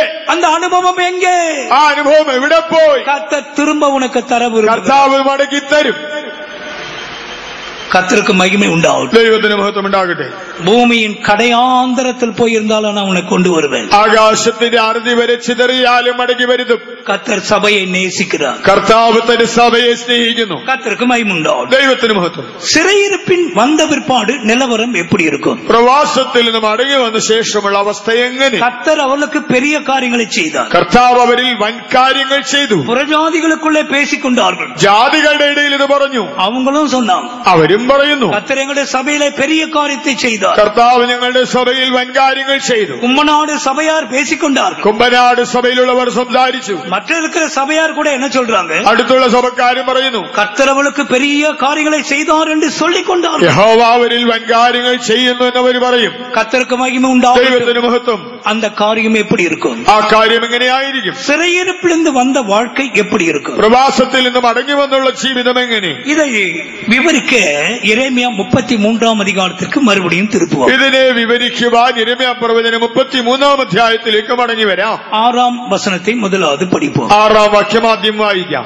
ഇതാ ഞാൻ രോഗശാന്തിയും ആരോഗ്യവും വരുത്തി അവരെ സൗഖ്യമാക്കുകയും സമാധാനത്തിന്റെയും സത്യത്തിന്റെയും സമൃദ്ധി അവർക്ക് വെളിപ്പെടുത്തുകയും ചെയ്യും. இதோ நான் அவர்களுக்கு சௌக்கியமும் ஆரோக்கியமும் வரப்பண்ணி அவர்களை குணமாக்கி அவர்களுக்கு பரிபூர்ண சமாதானத்தையும் சத்தியத்தையும் வெளிப்படுத்துவேன். அடுத்த வசனம் சிறையிருப்பின் விடுதலை குறித்து பேசுகிறது. അടുത്ത വാക്യം പ്രവാസത്തിൽ നിന്നുള്ള വിടുതലിനെ കാണിക്കുന്നു. இந்த 6 வசனத்தில் நாம் என்ன படிக்கிறோம்? ഈ 6 വാക്യത്തിൽ വായിക്കുന്നത്, நான் அவர்களுக்கு முதலாவது சௌக்கியமும் ஆரோக்கியம் வரப்பண்ணுவேன். ഞാൻ ആദ്യം അവർക്ക് രോഗശാന്തിയും ആരോഗ്യവും വരുത്തും. முதலாவது சுகம். ആദ്യം രോഗശാന്തി. கர்த்தருக்கு ஸ்தோத்திரம். ദൈവത്തിന് സ്തോത്രം. சுகம்னா ஒரு தலைவலியில் இருந்து சுகம் பெறதல்ல. രോഗശാന്തി എന്ന് പറഞ്ഞാൽ തലവേദന മാറുന്ന സുഖമല്ല. அந்த வியாதியை இப்ப காட்டுறேன் உங்களுக்கு. அந்த வியாதியை இப்பொழுது காண்பிக்கிறேன். ആ രോഗം എന്താണെന്ന് ഇപ്പോൾ കാണിക്കാം. ஏசாயா 1 அதிகாரம் യെശയ്യാ പ്രവചനം 1 അധ്യായം 6 வசனம் 6 വാക്യം. உள்ளங்கால் தொடங்கி உச்சந்தலை மட்டும் அதிலே சுகமே இல்லை. அது காயமும் வீக்கமும் நொதிக்கிற ரணமும் உள்ளது. அது சீல் பிதுக்கப்படாமலும் கட்டப்படாமலும் எண்ணெயினால் ஆற்றப்படாமலும் இருக்கிறது. അടിതൊട്ട് മുടി വരെ ഒരു സുഖവുമില്ല. മുറിവും ചതവും പഴുത്ത വ്രണവും മാത്രമേ ഉള്ളൂ. അവയെ ഞെക്കി കഴുകിയിട്ടില്ല, വെച്ച് കെട്ടിയിട്ടില്ല, എണ്ണ പുരട്ടി ശമിപ്പിച്ചിട്ടുമില്ല. கர்த்தருக்கு மகிமை உண்டாகட்டும். ദൈവത്തിന് മഹത്വം ഉണ്ടാകട്ടെ. ஏசாயா தீர்க்கதரிசன நாட்களிலே ஜனங்களுடைய நிலவரத்தை அவன் பார்க்கிறான். பார்க்கிறான். യെശയ്യാ പ്രവാചകന്റെ കാലയളവിലുള്ള ജനത്തിന്റെ അവസ്ഥകളെ അവൻ കാണുന്നു. உள்ளங்கால் துவக்கி உச்சம் தலை மட்டும் சுகமே இல்லை. അവരുടെ പാദം മുതൽ നെറുക വരെ ഒട്ടും സുഖമില്ല. அங்கே காயம் இருக்கிறது, അവിടെ മുറിവുണ്ട്, வீக்கம் இருக்கிறது, അവിടെ വ്രണമുണ്ട്, நொதிக்கிற ரணமுள்ளதா இருக்கிறது, അവിടെ പഴുത്ത വ്രണമുണ്ട്. அதோடைய சீல் பிதுக்கப்படவில்லை, അതിന്റെ പഴുപ്പ് ഞെക്കിക്കളഞ്ഞിട്ടില്ല, அது കട്ടப்படவில்லை, അത് വെച്ച് കെട്ടിയിട്ടില്ല, எண்ணெயினால் ஆற்றப்படாமல் இருக்கிறது. എണ്ണ പുരട്ടി ശമിപ്പിച്ചിട്ടുമില്ല. இதான் சபையின் தற்கால நிலவரமாயிருக்கிறது. ഇതാണ് സഭയുടെ ഇപ്പോഴത്തെ അവസ്ഥ. உச்சம் கால் முதல் உச்சம் தலை முதல் உள்ளங்கால் மட்டும் முழுவதும் வியாதி. നെറുക മുതൽ പാദം വരെ രോഗാതുരം. கர்த்தருக்கு மகிமை உண்டாகும். കർത്താവിന് മഹത്വം. சபைகளுடைய நிலவரங்களை நாம் பார்க்கிறோம். സഭയുടെ അവസ്ഥകളെയാണ് നമ്മൾ കാണുന്നത്. ஆண்டவர் என்ன சொல்லுகிறார்? കർത്താവ് എന്ന് പറയുന്നു, நான் சிறையிருப்பை திருப்பும் பொழுது ഞാൻ അവരുടെ സ്ഥിതി മാറ്റുമ്പോൾ சௌக்கியத்தையும் ஆரோக்கியத்தையும் கொடுப்பேன். രോഗശാന്തിയും ആരോഗ്യവും വരുത്തും. சரீர சுகம் மாத்திரமல்ல, ശാരീരിക സൗഖ്യം മാത്രമല്ല, முழு சபையும் ஆரோக்கியமா இருக்கும். സഭ മുഴുവൻ ആരോഗ്യമുള്ളതാണ്. தெய்வத்துக்கு மகிமை உண்டாகும். ദൈവത്തിന് മഹത്വം. ஆண்டவர் அதை வாக்கு பண்ணுகிறார். കർത്താവ് അത് വാഗ്ദാനം ചെയ്യുന്നു. நல்ல சுகம் உண்டாகும். നല്ല സൗഖ്യം.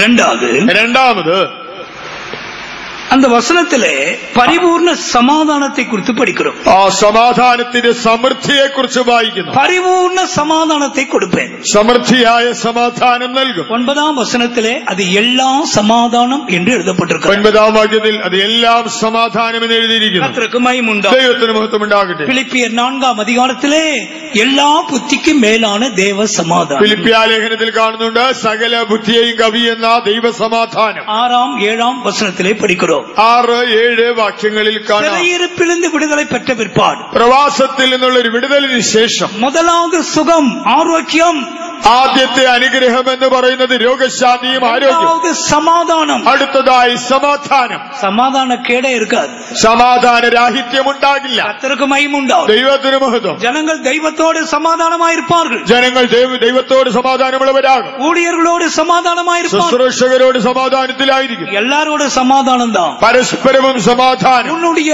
சமாதானம் நதியை போல் இருக்கும். നിന്റെ സമാധാനം നദി സമാനം. இன்றைக்கு உன்னால் இருக்க முடியவில்லையே, എന്നാൽ നിനക്ക് അങ്ങനെ ആവാൻ സാധിക്കുന്നില്ല. தேவனுடைய சபையே, ദൈവസഭയെ, சமாதானம் உண்டோ? നിനക്ക് സമാധാനമുണ്ടോ? கர்த்தருக்கு மகிமை உண்டாகும். ദൈവത്തിന് മഹത്വം. இன்றைக்கு நீ மரிப்பாயானால், ഇന്ന് ഒരു പക്ഷേ നീ മരിച്ചാൽ உன்னுடைய ஆத்துமா எங்கே போகும்? നിന്റെ ആത്മാവ് എവിടേക്ക് പോകും? சண்டை போட்டுக்கொண்டும் பகையை வைத்துக் கொண்டும் கர்த்தருடைய வருகைக்கு போக முடியுமா? വഴക്കിട്ട് വിദ്വേഷം വെച്ച് പുലർത്തി കർത്താവിന്റെ വരവിൽ നീ പോകുമോ? ஒரு வினோதமான காரியம் சொல்றேன், கவனிங்க. ഒരു വിചിത്രമായ കാര്യം പറയാൻ ശ്രദ്ധിക്കുക. ஆனா அது உண்மை சம்பவம். എന്നാൽ ഇത് യാഥാർത്ഥ്യമാണ്. சென்னையிலே பூந்தமல்லி என்ற ஒரு சபை இருக்கிறது. ചെന്നൈയിൽ പൂന്തമല്ലി എന്ന സ്ഥലത്ത് ഒരു സഭയുണ്ട്. ஒரு காத்திருப்பு யோகம். ഒരു കാത്തിരിപ്പ് യോഗം. முடிகிற நேரத்துல അവസാനിക്കാറായപ്പോൾ ஒரு பிலிவர், ஒரு வயசான அமைச்சு பின்னால் நின்று ஒரு மாதிரி ஆடிக்கிட்டே நிக்குது. പ്രായം ചെന്ന ഒരു അമ്മച്ചി പുറകെ നിന്ന് ഒരു വല്ലാത്ത രീതിയിൽ ആടുന്നു. பாஸ்டர் சத்யநேசன் தான் அங்க பொறுப்பா இருந்தார். അവിടെ ചുമതലയിൽ ഉണ്ടായിരുന്നത് പാസ്റ്റർ സത്യനേസൻ. அவர் போய் கையில முடிக்கிறதுக்கு முன்னாலேயே தலையில கை வச்சு அந்த ஆவி அதட்டுறார். യോഗ അവസാനിക്കും മുമ്പേ തലയിൽ കൈവച്ച ആ ദുരാത്മാവിനെ ശാസിച്ചു.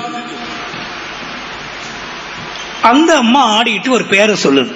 ആ അമ്മ ഇങ്ങനെ ആടിക്കൊണ്ടൊരു പേര് പറഞ്ഞു. அந்த பேர், அந்த அம்மா பேர் ஒரிஜினல் பேர் எலிசபெத்னு வச்சுங்களேன். ആ അമ്മയുടെ പേര് എലിസബത്ത് ആണെന്ന് ഇരിക്കട്ടെ. இப்ப ஆடுற பேர் மரியாள். ഇപ്പൊ ആടുമ്പോൾ പറഞ്ഞ പേര് മറിയ. அப்ப இவர் கேக்குறாரு, அந்த எலிசபெத், அந்த 2வது சொல்றல்ல, அந்த ஆள் அன்னைக்குதான் மறிச்சு அடக்கம் பண்ணிட்டு தான் கூட்டத்துக்கு வந்திருக்கிறாரு இவர். ആ രണ്ടാമതൊരു പേര് പറഞ്ഞല്ലോ, ആ വ്യക്തിയെ അടക്കം ചെയ്തിട്ട് യോഗത്തിന് വന്നതാണ്. அந்த ஆவிதான் பாடிட்டு இருக்கு. ആ ആത്മാവാണ് ആടുന്നത്. இவர் கேக்குறாரு, நான் உன்னை அடக்கம் பண்ணிட்டு வந்தேனே, நீ ஏன் இங்க வந்த? അടക്കം ചെയ്തിട്ടാണല്ലോ വന്നത്. நான் சொல்றது கதை அல்ல, ഞാൻ പറയുന്നത് ഒരു കഥയല്ല, உண்மை சம்பவம். ഇത് യാഥാർത്ഥ്യം. நம்ம அடக்கம் பண்ணிட்டு வந்தனே, നിന്നെ അടക്കിയിട്ടല്ലേ വന്നത്. நீ பரலோகம் போகலையா? നീ സ്വർഗത്തിൽ പോയില്ലേ? போகல. ഓ ഇല്ല. அட எல்லா கூட்டத்துக்கு ஒழுங்கா வந்தியம்மா, കൃത്യമായി യോഗങ്ങളിൽ പങ്കെടുത്തതല്ലേ? எப்பவும் ஒயிட் ட்ரெஸ் தான் இருப்ப, എപ്പോഴും വെള്ളയല്ലേ ധരിച്ചത്? நீ போகலையா? നീ പോയില്ലേ? ഇല്ല. என்ன நடந்தது? എന്താ കാര്യം? அங்குள்ள பெரிய அக்கா கூட, இங்க மதர்ன்னு சொல்றீங்களே, அந்த மதரோட கொஞ்சம் பிரச்சனை.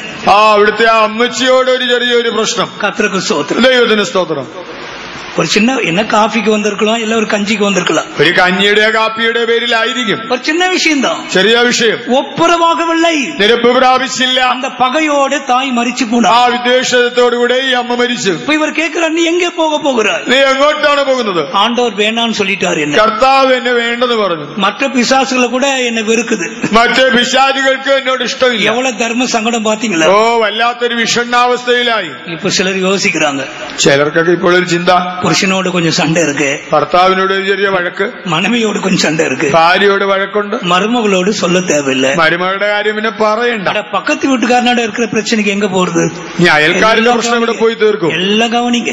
ഓ എല്ലാം ഇത് തന്നെ. இதெல்லாம் சிறையிருப்பு தான். ഇതെല്ലാം പ്രവാസം. அதனால்தான் கர்த்தர் வேதனைப்படுகிறார். ആകയാൽ കർത്താവ് ദുഃഖിക്കുന്നു. கர்த்தருக்கு மகிமை உண்டாகும். ദൈവത്തിന് മഹത്വം. உனக்கு கொடுத்த நாளையே நீ வீணாக்கி கொண்டிருக்கிறாய். നിനക്ക് ലഭിച്ച കാലങ്ങൾ എന്തിനു പാഴാക്കുന്നു? தெய்வத்துக்கு மகிமை உண்டாகட்டும். ദൈവത്തിന് മഹത്വം. பரிபூர்ண சமாதானத்தை நான் கொடுப்பேன். സമാധാനത്തിന്റെ സമൃദ്ധി നൽകും. அந்த அர்த்தம் என்ன தெரியுமா? ഇതിന്റെ അർത്ഥം അറിയാമോ? யாரோடு வருத்தமா இருக்கவே மாட்டாங்க. ആരോടും പിണങ്ങിയിരിക്കില്ല.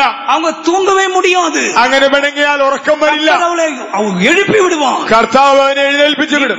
ஒப்புரவாக പോയി നിരപ്പ് പ്രാപിക്ക്. அறிவில்லாமையால் சங்காரமாகிறார்கள். അറിവില്ലായകയാൽ പ്രവാസത്തിലേക്ക് പോകുന്നു. கர்த்தருக்கு மகிமை உண்டாகும். ദൈവത്തിന് മഹത്വം ഉണ്ടാകട്ടെ. பெங்களூர்ல ஒளியும் செய்த நாட்கள்ல, ബാംഗ്ലൂരിൽ വേല ചെയ്ത കാലയളവിൽ மங்களாவரத்துல ஒரு பிரச்சனை. ബാംഗ്ലൂരിൽ ഒരു പ്രശ്നം. Pastor Joel centre pastor, pastor Joel ആയിരുന്നു അന്ന് സെന്റർ പാസ്റ്റർ. அவர் இந்த மாதிரி பிரச்சனை எல்லாம் சில்ட்ரன்ஸ் டே ப்ரோக்ராமே வச்சே சரிப்படுத்துவார். താൻ ഇങ്ങനെതായ പ്രശ്നങ്ങൾ ഈ ചിൽഡ്രൻസ് ഡേയിൽ പ്രോഗ്രാം വെച്ച് തന്നെ ക്രമപ്പെടുത്തും. ஒரு ப்ரோக்ராம் பேரு சொர்க்கத்தில் சாக்கோ அச்சன். അതിലെ ഒരു പ്രോഗ്രാം സ്വർഗത്തിലെ ചാക്കോച്ചൻ. சொர்க்கத்தில் சாக்கோ அச்சன். സ്വർഗത്തിലെ ചാക്കോച്ചൻ. ஏன்னா சாக்கோ அச்சன் ஒரு ஆள் அங்க இருக்கிறார். ചാക്കോച്ചൻ എന്നൊരാൾ അവിടെ ഉണ്ട്. அவருக்கும் இன்னொரு பிலிவருக்கும் லேண்ட் பிரச்சனை. ஒரு சின்னதான் ஒரு அரை அடி முக்காடியில் தான் சண்டை போட்டே கிடக்குறாங்க. ചാക്കോച്ചനും മറ്റൊരാളും തമ്മിൽ ഒരു അരയടി വസ്തുവിന്റെ പേരും പറഞ്ഞ് വഴക്കിടുന്നു. ரெண்டு விசுவாசிகள் தான், രണ്ടുപേരും വിശ്വാസം, சண்டை, എപ്പോഴും വഴക്ക്. அவர் எழுதினார் சொர்க்கத்தில், மீதி நீங்க சொல்லுங்க, സ്വർഗത്തിലെ சாக்கோ அச்சன். ചാക്കോച്ചായ. இந்த ப்ரோக்ராம்லயே அவங்க மனம் திரும்பினாங்க. ഈ ഒറ്റ പ്രോഗ്രാമിൽ മാനസാന്തരപ്പെട്ടു. கர்த்தருக்கு ஸ்தோத்திரம். ദൈവത്തിന് സ്തോത്രം. எத்தனை அச்சன்மார்கள் இங்க இருக்காங்களோ தெரியாது. എത്രയോ അച്ചായമാർ ഈ കോലത്തിൽ ഇവിടെ ഉണ്ടെന്നറിയില്ല. அருமையான தேவனுடைய பிள்ளைகளே, പ്രിയ ദൈവമക്കളെ, வெளியே வாருங்கள். പുറത്തു വരൂ. ஏன் இந்த சத்தியத்துக்கு வந்தோம்? ഈ സത്യത്തിൽ എന്തിനു വന്നു? ஆண்டவர் எதற்காக அழைத்தார்? കർത്താവ് എന്തിനായി ஒரு വിളിച്ചു? சின்ன விஷயத்திற்காக வருத்தப்பட்டு ஜீவிக்க வேண்டுமோ? ഒരു ചെറിയ വിഷയത്തിൽ ഇങ്ങനെ പിണങ്ങി ജീവിക്കണമോ? ஆண்டவருக்கு மகிமை உண்டு. ദൈവത്തിന് മഹത്വം. ஆண்டவர் இரண்டாவது பரிபூர்ண சமாதானத்தை கொடுக்கிறார். കർത്താവ് സമാധാന സമൃദ്ധി നൽകുന്നു. மூன்றாவது பரிபூர்ண சத்தியம். മൂന്നാമതായി സത്യത്തിന്റെ സമൃദ്ധി. அதனுடைய வேறொரு விரிவாக்க வேதாகமம் இப்படி சொல்லுகிறது. അതിന്റെ മറ്റൊരു വ്യാഖ്യാന വേദപുസ്തകം പറയുന്നു, பரிபூர்ண உபதேசத்திலே ஜனங்கள் நடப்பார்களாம். ആ ഉപദേശത്തിന്റെ പരിപൂർണതയിൽ ജനങ്ങൾ നടക്കും. சிறையிருப்புக்கு பின்பாடு கர்த்தர்களுக்கு பரிபூர்ண சத்தியத்தை வெளிப்படுத்துவார். പ്രവാസത്തിന് ശേഷം ദൈവം നിനക്ക് തികവാർന്ന സത്യം വെളിപ്പെടുത്തും. உனக்கு காண்பிக்கப்பட்ட சத்தியத்தில் நடக்க நீ உணர்வாயிருப்பாய். നിനക്ക് കാണിച്ചു തന്ന സത്യത്തിൽ നടക്കുവാൻ തക്കവണ്ണം നീ ഉണർവുള്ളവനാകും. சத்தியத்தில் நடப்பது உனக்கு சந்தோஷம். സത്യത്തിൽ നടക്കുന്നതിൽ നീ ആനന്ദം കണ്ടെത്തും. ஆண்டவருக்கு மகிமை உண்டாகும். കർത്താവിന് മഹത്വം. அதுக்கு അടുത്തതായി சுத்திகரிப்பு உண்டாகுமா? ശുദ്ധീകരണം ഉണ്ടാകുമത്രേ. 8-ാം വചനം. 8-ാം വാക്യം. അവർ എന്നോട് പിഴച്ചതായ സകല അകൃത്യത്തെയും ഞാൻ നീക്കി അവരെ ശുദ്ധീകരിക്കുകയും അവർ പാപം ചെയ്ത് എന്നോട് ദ്രോഹിച്ചതായ சகல அகிருத்தியங்களையும் மோசிക്കുകയും செய்யும். அவர்கள் எனக்கு விரோதமாய் குற்றம் செய்த அவர்களுடைய எல்லா அக்கிரமங்களுக்கும் அவர்களை நீங்களாக்கி சுத்திகரித்து அவர்கள் எனக்கு விரோதமாய் குற்றம் செய்து எனக்கு விரோதமாய் துரோகம் பண்ணின அவர்களுடைய எல்லா அக்கிரமங்களையும் மன்னிப்பேன். கர்த்தருக்கு மகிமை உண்டாகும். കർത്താവിന് മഹത്വം. நான்காவதாக சுத்திகரிப்பு. നാലാമതായി ശുദ്ധീകരണം. எசேக்கியேல் 36-ாம் அதிகாரம் യെഹെസ്കേൽ 36 25-ாம் வசனத்தில் நீங்க அதை படிக்கலாம். 25-ാം വാക്യത്തിൽ അത് വായിക്കാം. சுத்த ஜலத்தை நான் தெளிப்பேன், നിർമ്മല ജലം തളിക്കും. அசுத்தம் நரகலான விக்கிரகளை விட்டு விடுதலையாக்குவேன். അവരുടെ മ്ലേച്ഛ വിഗ്രഹങ്ങളിൽ നിന്ന് വിടുവിക്കും. கர்த்தர் சபையை சுத்திகரிப்பார். കർത്താവ് സഭയെ ശുദ്ധീകരിക്കും. அதுதான் சிறையிருப்பில் வந்ததான மற்றொரு அனுபவம். ഇതാണ് പ്രവാസത്തിൽ നിന്ന് മടങ്ങി വരുമ്പോഴുള്ള മറ്റൊരു അനുഭവം. எல்லா குடும்பங்களிலும் சுத்திகரிப்பு இருக்கும். എല്ലാ കുടുംബങ്ങളിലും ശുദ്ധീകരണം ഉണ്ടാകും. தன்னுடைய அபிஷேகத்தினால் சபையை பரிசுத்தமாக்குவார். കർത്താവ് തന്റെ അഭിഷേകത്താൽ സഭയെ വിശദീകരിക്കും. அதில் ஒன்று, அவருடைய எல்லா அக்கிரமத்தையும் நான் மன்னிப்பேன். അവരുടെ സകല അകൃത്യങ്ങളും ഞാൻ ക്ഷമിക്കും. அது 5-ാം பகுதியா இருக்கிறது. അത് 5-ാമത്തെ ഭാഗം. 31 அதிகாரத்தின் 34 வசனம். 31, 34. இனி ஒருவன் தன் அயலானையும் ஒருவன் தன் சகோதரனையும் நோக்கி கர்த்தரை அறிந்து கொள் என்று போதிப்பதில்லை.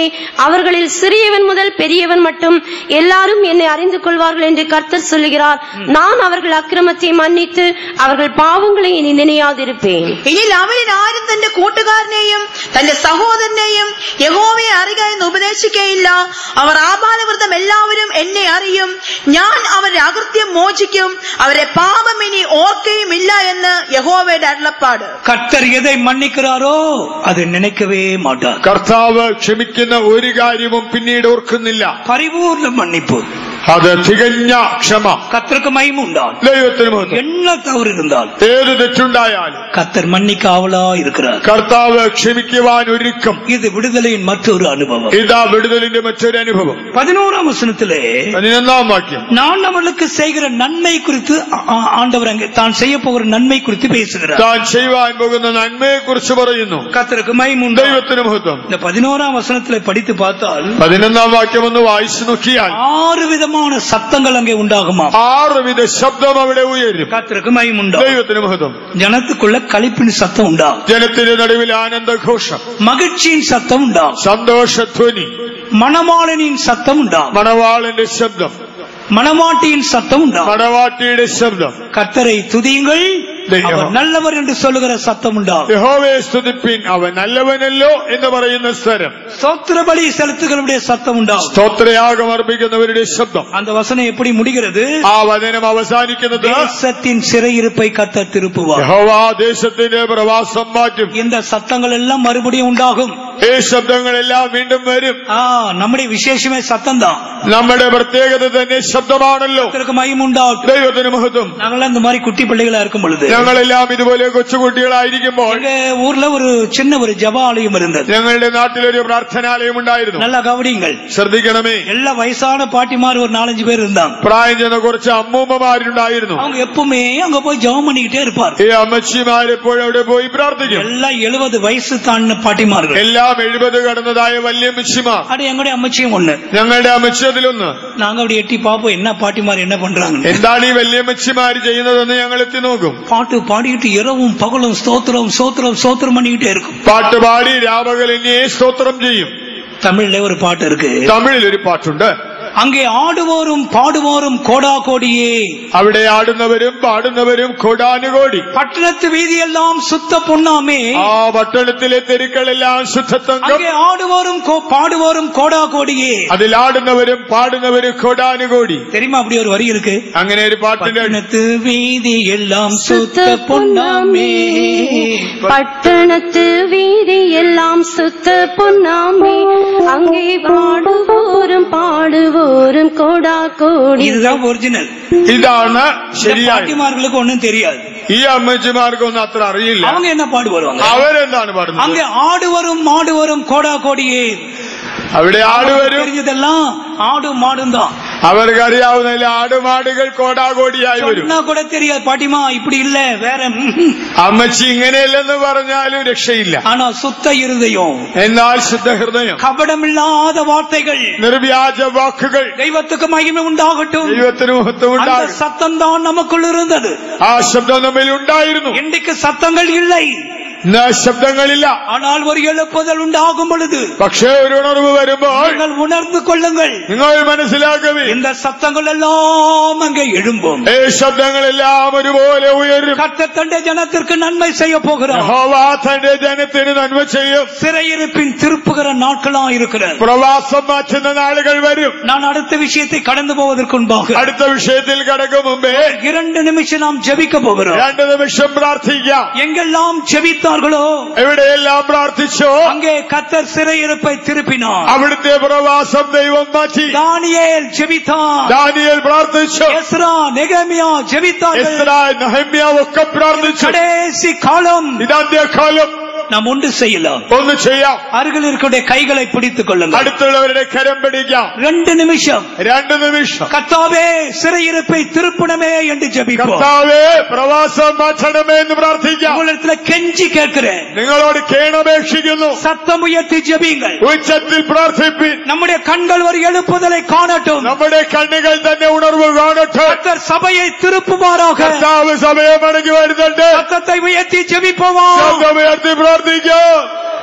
ஹல்லேலூயா hallelujah.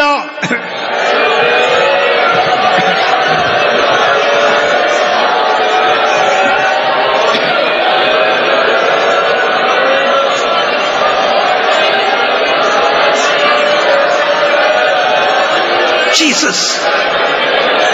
Shaba ilaba katura bala katura. Amen. Amen. Amen.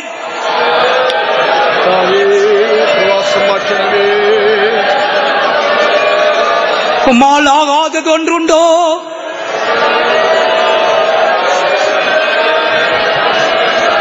கர்த்தருடைய வார்த்தை இப்படி உண்டாகிறது. കർത്താവിന്റെ അരുളപ്പാട് പ്രകാരം വരുന്നു. உன்னுடையவர்கள் നിനക്കുള്ളവർ பூமியின் கடையாந்தரம் மட்டும் போயிருந்தாலும் ആകാശത്തിന്റെ അറുതി വരെ ചിതറിയാലും நீ இப்போது மனம் திரும்பி നീ ഇപ്പോൾ അനുദപിച്ച് உணர்ந்து നീ മനസ്സിലാക്കി ஜெபிக்கிறபடியினால் പ്രാർത്ഥിക്കുന്നത് കൊണ്ട് நான் அவர்களை கொண்டு வருவேன். ഞാൻ അവരെ തിരിച്ചു വരുത്തും. நான் அவருடைய சிறையிருப்பை மாற்றுவேன். ഞാൻ അവരുടെ പ്രവാസം മാറ്റും. சத்தத்தை உயர்த்துவாயாக. ശബ്ദം ഉയർത്താമോ? கர்த்தரை நோக்கி கூப்பிடுவாயாக. ദൈവത്തെ വിളിച്ച് അപേക്ഷിക്കാമോ?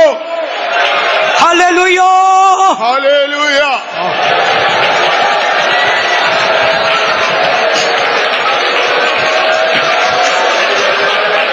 ஷபா இலபா கரபலா கதுடாய்.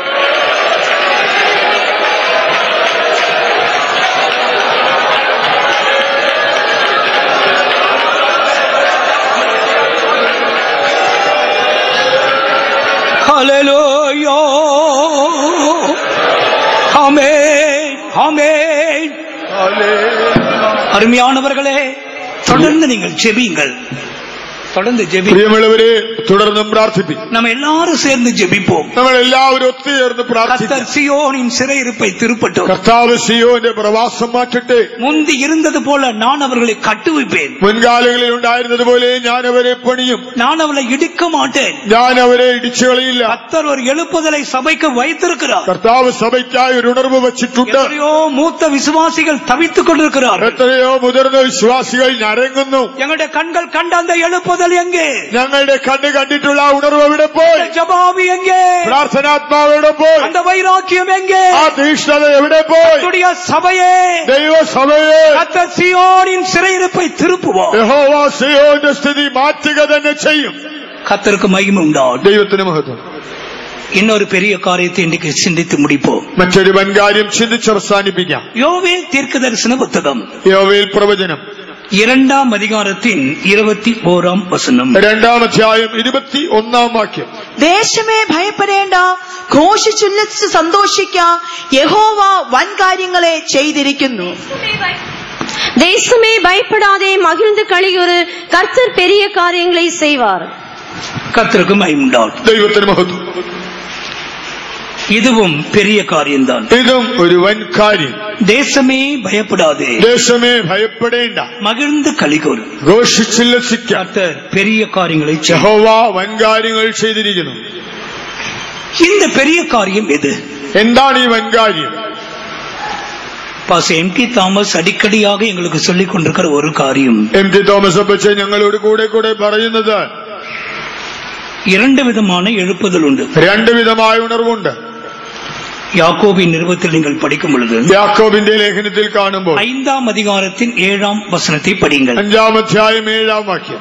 എന്നാൽ സഹോദരന്മാരെ, കർത്താവിന്റെ പ്രത്യക്ഷത വരെ ദീർഘക്ഷമയോടിരിപ്പീൻ. കൃഷിക്കാരൻ ഭൂമിയുടെ വിലയേറിയ ഫലത്തിന് കാത്തുകൊണ്ട് മുൻമഴയും പിന്മഴയും അതിന് കിട്ടുമോളം ദീർഘക്ഷമയോടിരിക്കുന്നുവല്ലോ. இப்படி இருக்க சகோதரரே, கர்த்தர் வருமளவும் நீடிய பொறுமையாயிருங்கள். இதோ பயிரிடுகிறவன் பூமியின் நற்பலனை அடைய வேண்டும் என்று முன்மாறியும் பின்மாறியும் வருமளவும் நீடிய பொறுமையோட காத்திருக்கிறான். கர்த்தருக்கு ஸ்தோத்திரம். ദൈവത്തിന് സ്തോത്രം. இங்கே பயிரிடுகிறவனை குறித்து படிக்கிறோம். ഇവിടെ കൃഷിക്കാരനെ കുറിച്ച് കാണിക്കും. அது கர்த்தர் தான். ഇത് കർത്താവ് തന്നെ. கர்த்தருடைய ஊழியக்காரர்களும் கூட சேர்த்துக் கொள்ளலாம். കർത്താവിന്റെ ശുശ്രൂഷകരെയും ചേർക്കാം. அவர்கள் நீடிய பொறுமையோடு இருக்கிறார். ഇവർ ദീർഘക്ഷമയോടെ ഇരിക്കുന്നു. ஏன்?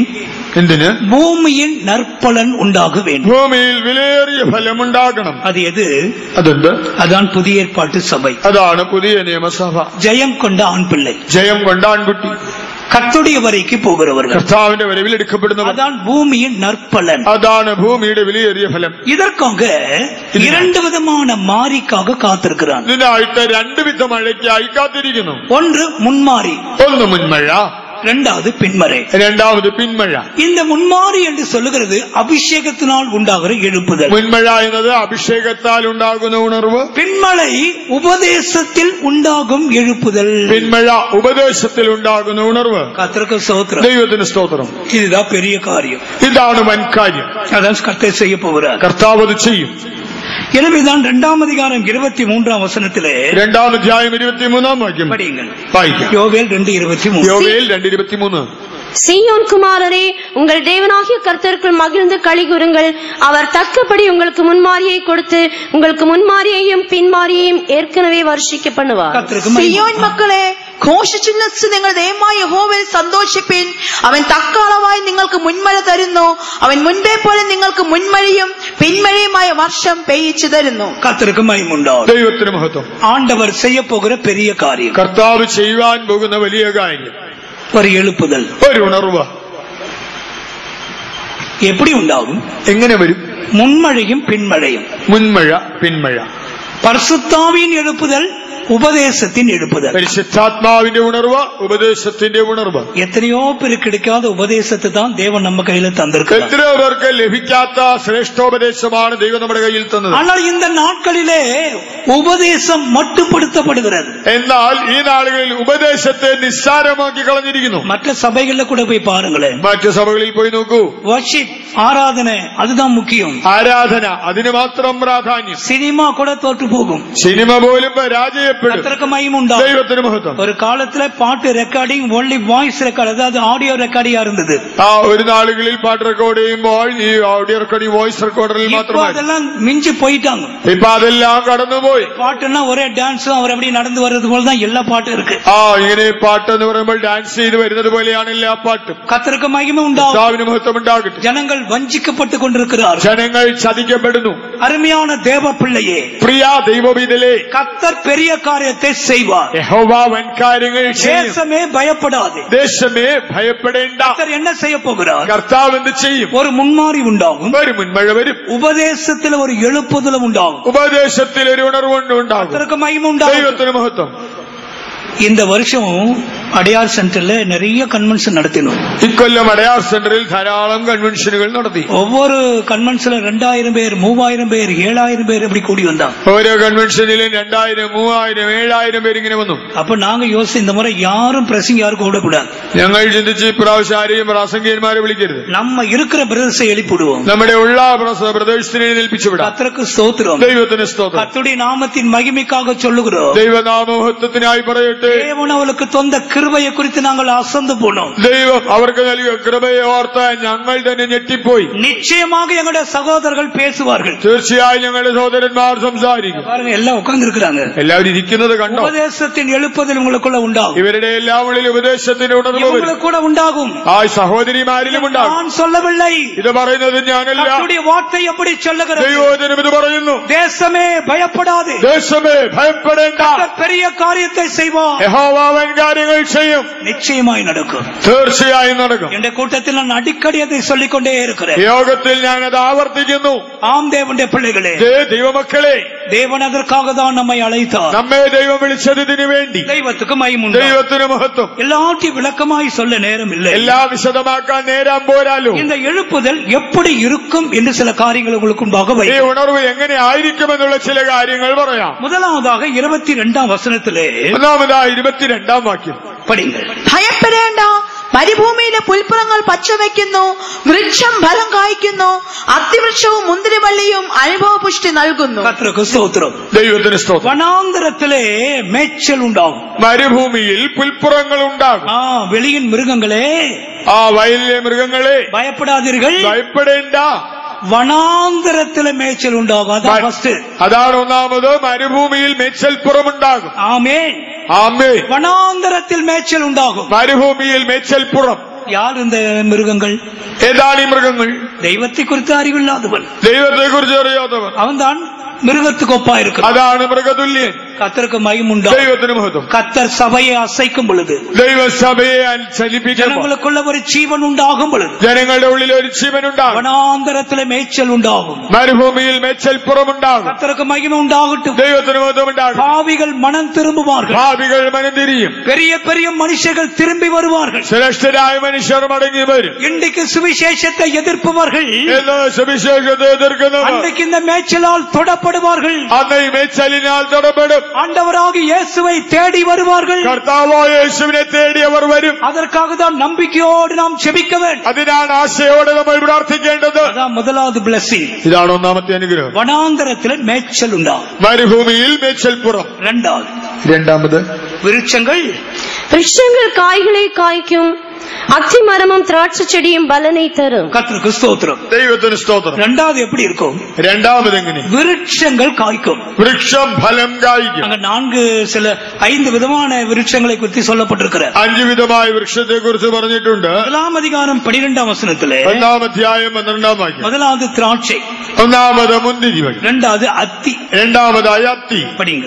മുന്തിരിവള്ളി വാടി, അത്തിവൃക്ഷം ഉണങ്ങി, മാതളം, ഈന്തപ്പന, നാരകം മുതലായി പറമ്പിലെ സകല വൃക്ഷങ്ങളും ഉണങ്ങിപ്പോയിരിക്കുന്നു. திராட்சை செடி வதங்கி அத்திமரம் சாரமற்று போகிறது. மாதுளை, பேரீச்சம், கிச்சிலி முதலிய வெளியின் செடிகள் எல்லாம் வாடி போயின.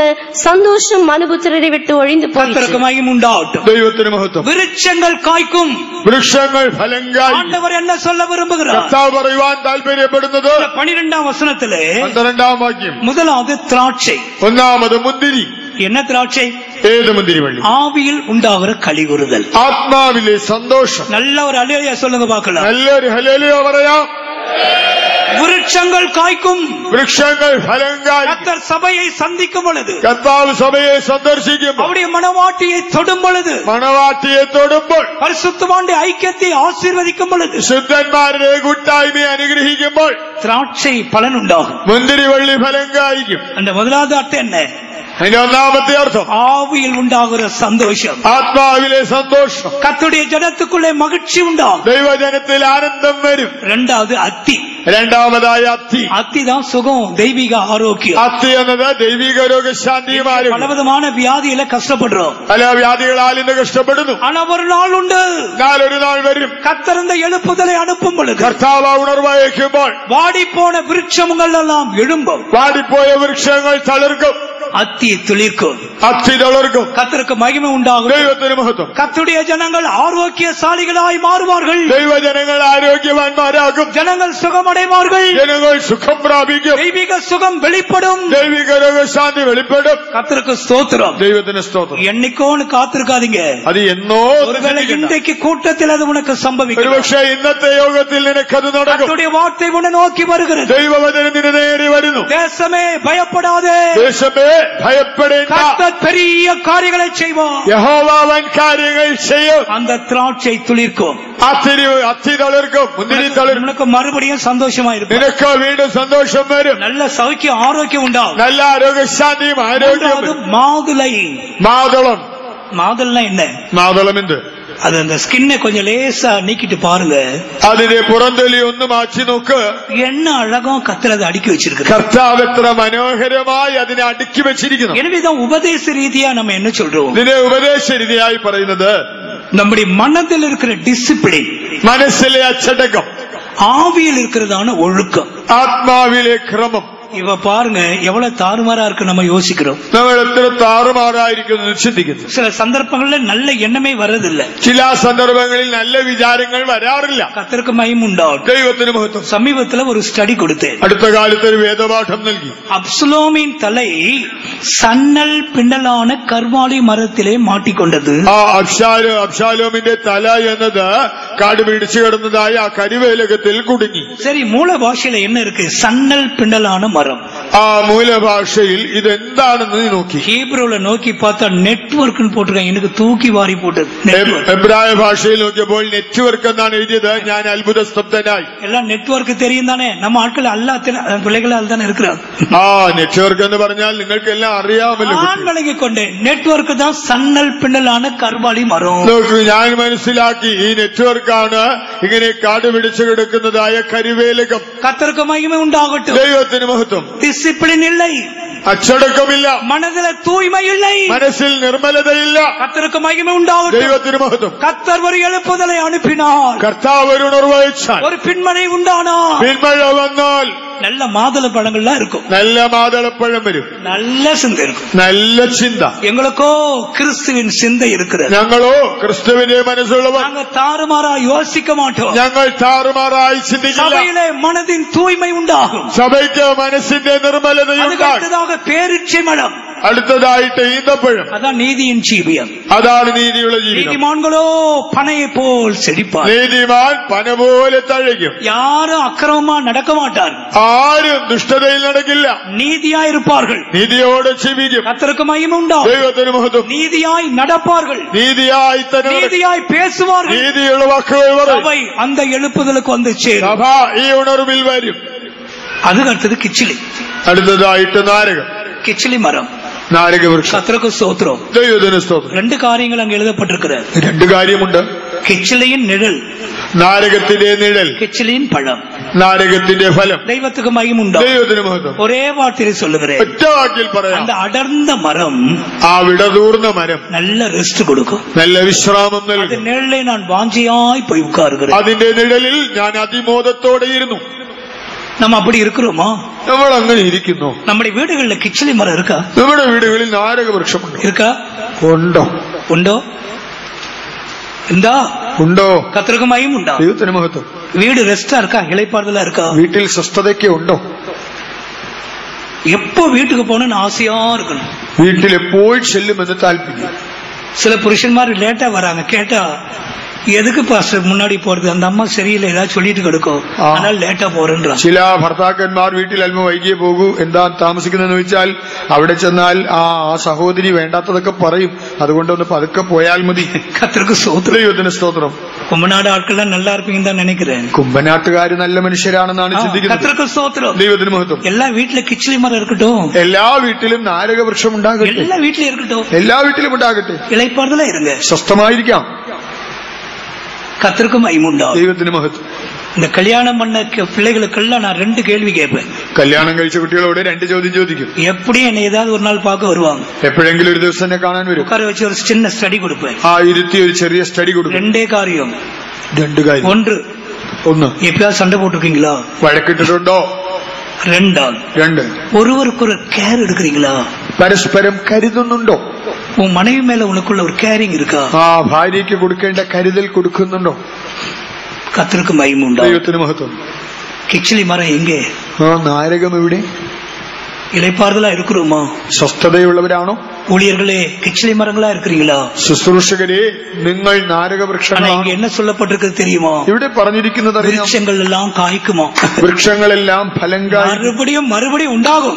അതിൽ വീണ്ടും எங்க பார்த்தாலும் கிச்சிலி மரங்கள். എവിടെ നോക്കിയാലും നാരകം. ஜனங்க ஃபெய்த்தோமுக்கு ஆசையா ஓடி வருவார். ജനങ്ങൾ വിശ്വാസ വീട്ടിൽ വളരെ താല്പര്യത്തോടുകൂടി நான் இந்த ஊழியத்துக்கு வந்தது காரணம், கர்த்தர் நேரடியாக இறங்கி வந்து என் மகனே உன்னை நான் ஊழியத்துக்கு அழைக்கிறேன் கூப்பிடவே இல்லைங்க. ഞാൻ ഈ ശുശ്രൂഷയ്ക്ക് വന്നത് കർത്താവ് നേരിട്ട് വന്ന് എന്റെ മകനെ നീ വേലയ്ക്ക് വരണമെന്ന് പറഞ്ഞ് വിളിച്ചിട്ടല്ല. எங்க ஊர்ல இருந்தா ஊழியம் செய்தவங்க எல்லாம் இங்கிருந்து வந்து அம்மச்சிமார் தான். അന്ന് ഞങ്ങളുടെ നാട്ടിൽ ശുശ്രൂഷ ചെയ്തവർ ഇവിടെ നിന്നൊക്കെ വന്ന അമ്മച്ചിമാരാണ്. ചാക്കോ, മറിയമ്മ അമ്മച്ചി எல்லாம் இங்கிருந்து அங்க வந்து வேலை செய்தவர். എല്ലാം ഇവിടെ നിന്ന് വന്ന് അവിടെ വേല ചെയ്തവർ. எனக்கு முதல் டிரஸ் போட்டதே அந்த தாய் தாயா. എനിക്ക് ആദ്യം ഉടുപ്പിടിച്ചത് ആ അമ്മച്ചിയാണ്. அன்பு காட்டினதே அவங்கதான். സ്നേഹം കാണിച്ചത് അവരാണ്. என் லைஃப்ல ஃபர்ஸ்ட் நான் ஜனிச்ச ஃபர்ஸ்ட் ஷர்ட் from here. ഞാൻ ജനിച്ച ആദ്യത്തെ ഷെയർ ഇവിടെ നിന്നുള്ളതാണ്. அந்த அம்மச்சிமார்கள் அந்த ஒரு வெள்ளை துணியில ஒரு ட்ரெஸ் தைச்சு கொண்டு வந்தோம். ഈ അമ്മച്ചി ഞാൻ ആദ്യം தெரியாது, எங்க அம்மா சொன்னது.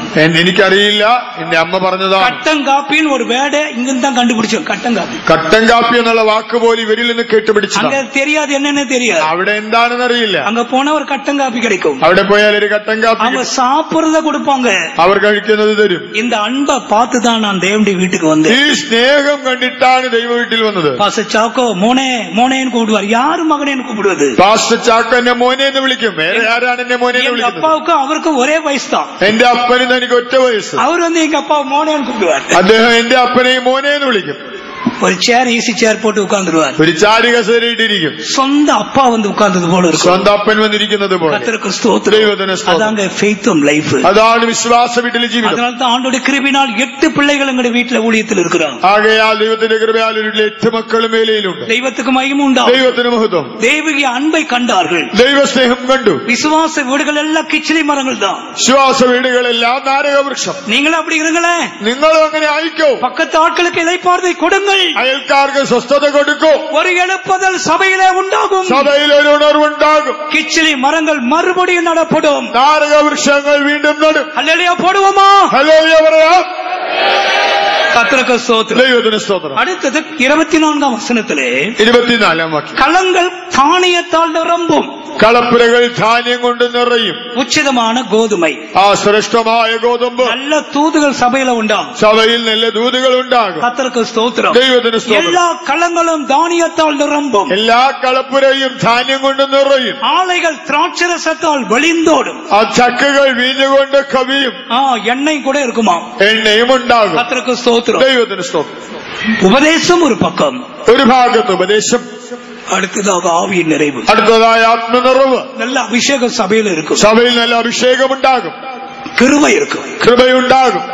இப்ப கிருபை இழந்திருக்கிறோம். ഇപ്പൊ കൃപ നഷ്ടപ്പെട്ടു. ஆனா கிருபை எண்ணெய் வழிந்தோடும். എന്നാൽ കൃപയാകുന്ന എണ്ണ കവിഞ്ഞൊഴുകും. கர்த்தருக்கு மகிமை உண்டாகட்டும். ദൈവത്തിന് മഹത്വം ഉണ്ടാകും. கர்த்தர் தன்னுடைய சபையை அசைக்கும் பொழுது, കർത്താവ് സഭയെ ചലിപ്പിക്കുമ്പോൾ, பின்மாறி அனுப்பும் பொழுது, ഒരു പിന്മഴ അയക്കുമ്പോൾ எண்ணெய் வழிந்தோடுமா? എണ്ണ കവിഞ്ഞൊഴുകുമത്രേ. கர்த்தருக்கு மகிமை உண்டாகும். ദൈവത്തിന് മഹത്വം.